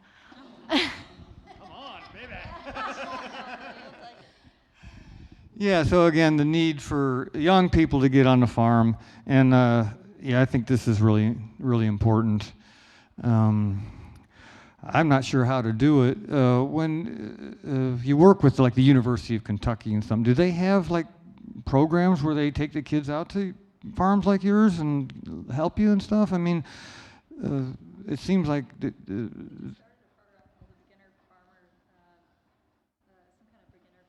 right. Yeah, the one in Tennessee had like a new farmers program where they're trying to hook up people that want to farm with people that already. Yes, you might want to look into that. I mean, we're too far really from there. We're, you know, like the tri-state area of West Virginia, Kentucky, and Ohio. I did have our high school ag programs, like their 4-H programs. There were some girls that came and helped on the farm, but a lot of people in our area are more interested in livestock. Oh, You know, so you kind of have a little bit harder time when it comes to crops, really. Right. Yeah. So you know, what I recommend is having livestock and the crops on the same farm. Just livestock leads to some issues. You know, it can be over manured, the land can get compacted, things of that nature. Just having crops, you're going to have too much cultivation and not enough biology. And so it kind of takes, I think it takes both to make the healthiest farm. But I also think, you know, having forests around and wetlands and a good healthy bird population and mammals, those lovely cute little deer and stuff that run around, all that stuff, you know. We do have 3 acres of flat land, like 3 acres of cropland. We had 2 horses, so there was really no acreage that Right. cattle or anything else could be on. But Yeah. we do have 8 acres of forest. Yeah. So, oh gosh, so yeah, yeah. So, but I think a lot of people run into that, maybe not having enough land to have animals and crops, unless you have big Elmwood stock farm, you know. Right. Yeah. So one of the things that I like to say is a garden needs a farm. Though every garden needs a farm. That may not be, the garden may not be on a farm, but you need to hook up with the farmer. You need to hook up with the Elmwood Stock Farm. They may have more manure they could use. You may have more cut flowers than you can use. You know, we can make these things work. Back in the old days, farms were big. You know, they didn't have, people would have laughed at a 4-acre farm. You know, that would have, you know, what are you talking about? Yeah. So, but now we use the term to mean even a 1/4-acre farm.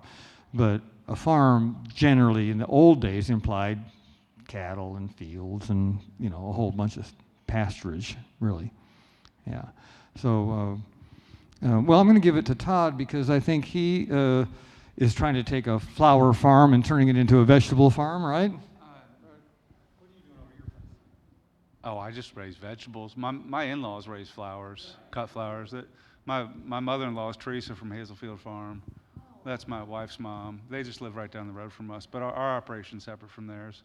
We raise about 4 or 5 acres of vegetables too on a little ridge top in Owen County. You irrigate? Use black plastic? I don't use black plastic. I do a lot of stuff the way Jeff does, although I'm going to leave my tiller in the barn a lot more after hearing this talk and try to do more with my field cultivator, my chisel plow, as Jeff calls it, which I can see that you're getting some finished seed beds that are close enough to finishing with that. I'll save my tiller for when I need to do something fine, a fine seed bed for planting carrots or something like that, or transplant plugs or something. But it seems like it's doing a great job for the squash and the potatoes and the sweet potatoes.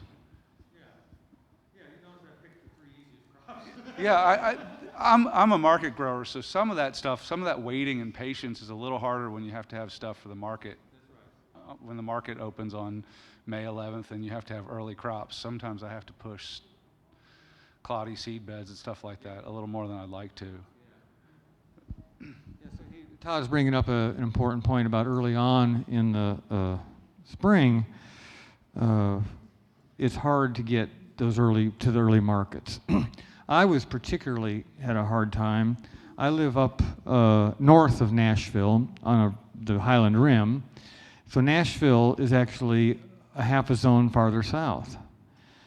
And for a while there wasn't any organic farmers back in the 80s and 90s. I was the only one. I was wide open, man. I was the guy. Well, I started helping other people get farms going down in Nashville Basin and totally shot myself in the foot. So I never could get anything to Nashville before like June 1st or Memorial Day, and that was pushing it. So now that I'm not trying to do that, I can wait till May 1st to plow and plant in middle of May and still do fine with most of what I grow. And it's so much better on my soil. Yeah. Oh, yeah, you got one. You were saying you had a problem getting people to work for you. Some options you might look at is your local high school, the agricultural classes, FFA members. If you arrange with the teacher for like a Saturday demonstration, they come out, you have them plant sweet potatoes, till, or whatever, a hand, broad fork, or whatever. That way they actually get to do it, they understand it, you get the free labor, and that way it's a win-win for both them and you. Another option, because of the economic times and the price of food, if you do like a reverse CSA, you come work at my farm so many hours, then I will give you a $20 CSA box. I'll give you a $15 one. If you and your kids come out, listen to what I tell you to do, and you do it like I tell you to do, then you can take maybe $50 worth of food home over the summer that would benefit them and benefit you, so you're a resource to the community. Yeah, I would like to point out that there is no free labor, just like there's no free lunch. And I'm accused of having free labor because I let young people live on my farm. But, bailing them out of jail and feeding them, and I mean, it goes on and on. So, yeah, I've talked with somebody like Ellen, thank you, and she's like, I pay him $10 an hour, and I don't deal with any of that. And so there's lots of different ways to look at it. But you really can't afford much in the way of labor if you don't have extra money coming in. And so you just have to gear your operation up. When you had kids, you might have had more labor, but now you don't. Well, how can we cut your labor, My best two helpers, my mother is 81 and her neighbor's 82, and they will get down in trenches that I dig and plant, Okay, she's got it. The seniors, nursing homes. We'll get wheelchair them out to the farms. We gotta open our minds and think of stuff. Let's hear what you have to say. I was just wondering if you ever do fall potatoes. Do you ever do like a fall potato crop, late potatoes? Oh, yeah, fall potatoes. No, I've tried it a few times in the dry summers. If I get a moist summer, I could get it, but I can't count on a moist summer. So fall beets and potatoes, problematic. I'd rather grow them. So on our farm, my rule is to grow easy to grow, in season, hardy vegetables. I don't try to stretch the season out one way or the other anymore. I plant potatoes when it's the perfect time to plant potatoes. I harvest them, and I just am pretty good at storing them. And so that's how I deal with that. Yeah, I think in different situations, I would do things different. If I wanted to do that, I would have hoop houses or something and have the ability to do it. But the fall, where I'm at, the August can be 100 degrees for 2 weeks, and no rain for last year, I think 10 weeks or something. And you're not going to get much of a crop. But if I can get the potatoes out early, it's almost guaranteed to get a crop.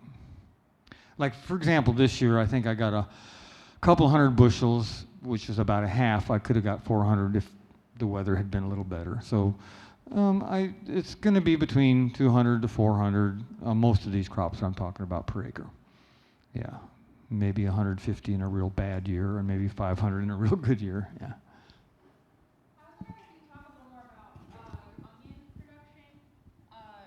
How do you deal with those onions are more sensitive to the weed pressure? Yes. Yeah.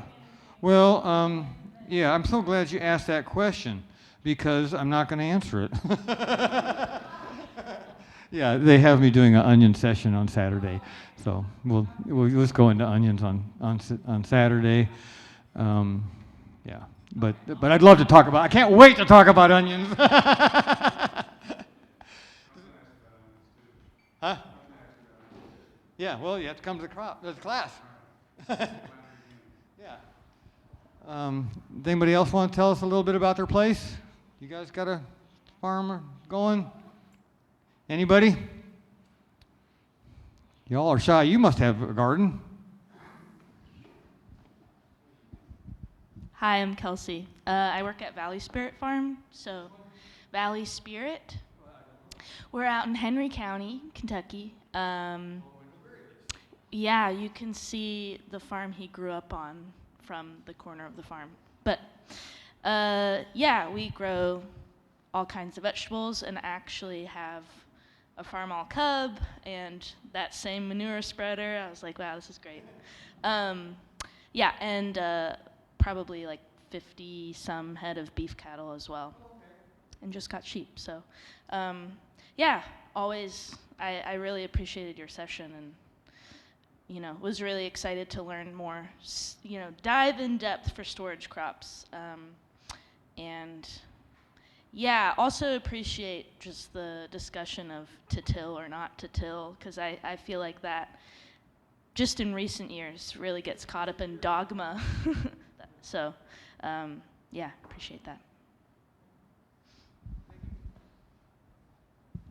Yeah, so she brought up about the farm-all cub. I grew up with a farm-all cub. My father was a professor after he was a farmer and then before he became a farmer again. So he didn't swear unless he was working on the farm-all cub. That's the only time I ever heard him swear. And yeah, you pretty much have to fiddle with those tractors constantly. So I went from that cub, and then that was made in the late 40s, I believe. In the early 50s, they started making an A, and then they made a Super A. After that, they made the farm-all Bs and the farm-all Cs. And then they made a farm-all 100. Then they made a farm-all 130. Then they made a farm-all 140 in 1958 and made 6 million of them, same tractor, until 1974. So I recommend that variety because there's millions of them out there. You can get parts easily, and they got the tractor that they were trying to get. And they made a tractor, then they improved it, and they got to the 140, and it became a very, very popular tractor. Everything's on the outside of the tractor. It's easy to work on them and stuff. Yeah, so they started making one afterwards called a 276. It was diesel, and it wasn't near as good, and then they just quit making them altogether. And this was at the time that Wendell Berry would call the unsettling of America, when we decided to not have small farmers, and we decided that they didn't need to have good equipment, and made it very hard to be a small farmer in the era that I grew up in. It's almost like a genocide of small farmers, and nobody articulates it better than Wendell Berry. But consumers have come to the plate, and they've driven up our prices. So I sold potatoes for 20 cents a pound, all day long. Now I sell them for $2 a pound. I can make money now. I couldn't make money at 20 cents a pound, even though it was a long time ago. It was really hard. But the markets are fickle. You don't really know. You know, what the berries, what Wendell's parents did, what John and his brothers did, setting up the tobacco program, could easily be set up for potatoes and other vegetables, where there's a guaranteed price, guaranteed markets. We talk ahead of times with quotas. We don't grow too many so that the prices go down. We just have the right amounts. And we could have guaranteed prices for farmers. We could treat our farms a lot better. We wouldn't be doing this, playing this market game that you never know is going to work out or not, but we would just, you should know where your crop is going to go before you plant the seed. And most of us, most of my life, never had that luxury. I just cross my fingers, hope that everything works out. Yeah, so. Well, that's cool. Well, I can't tell you how much I've enjoyed this. Thank you all. I don't know what Jen wanted you to see that thing. I think it maybe takes you to the website. I don't even know what it does. But yeah, so if you want to come up, I've got some books for sale.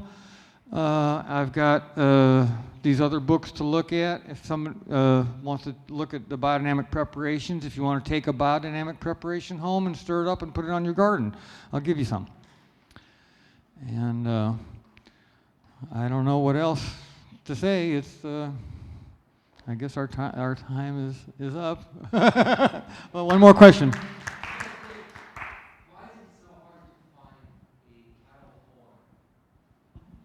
What was the question? Why is it so difficult to find a cattle horn? Because you don't know where to look. Well, tell me about that. Yeah, I can sell them to you for $8 a piece. Brian Wicker gets them out of Texas. Why was it bred out? Because farmers didn't like getting poked with them. Yeah, I mean, so in biodynamic circles, I think maybe you're referring to this thing that we like our cows to have horns because of some kind of cosmic energy or something like that. For the first time in 50 years, I have cows that don't have horns, simply because the horn cows I had were these long-legged things, and they weren't really the best for grass-fed beef. So I changed my bull to one of those short-legged grass-fed beef things, and they were pulled. So, huh? How's the cosmic energy? The what now? How's the cosmic energy holding up? I don't know. I feel pretty cosmic. Thank you all so much.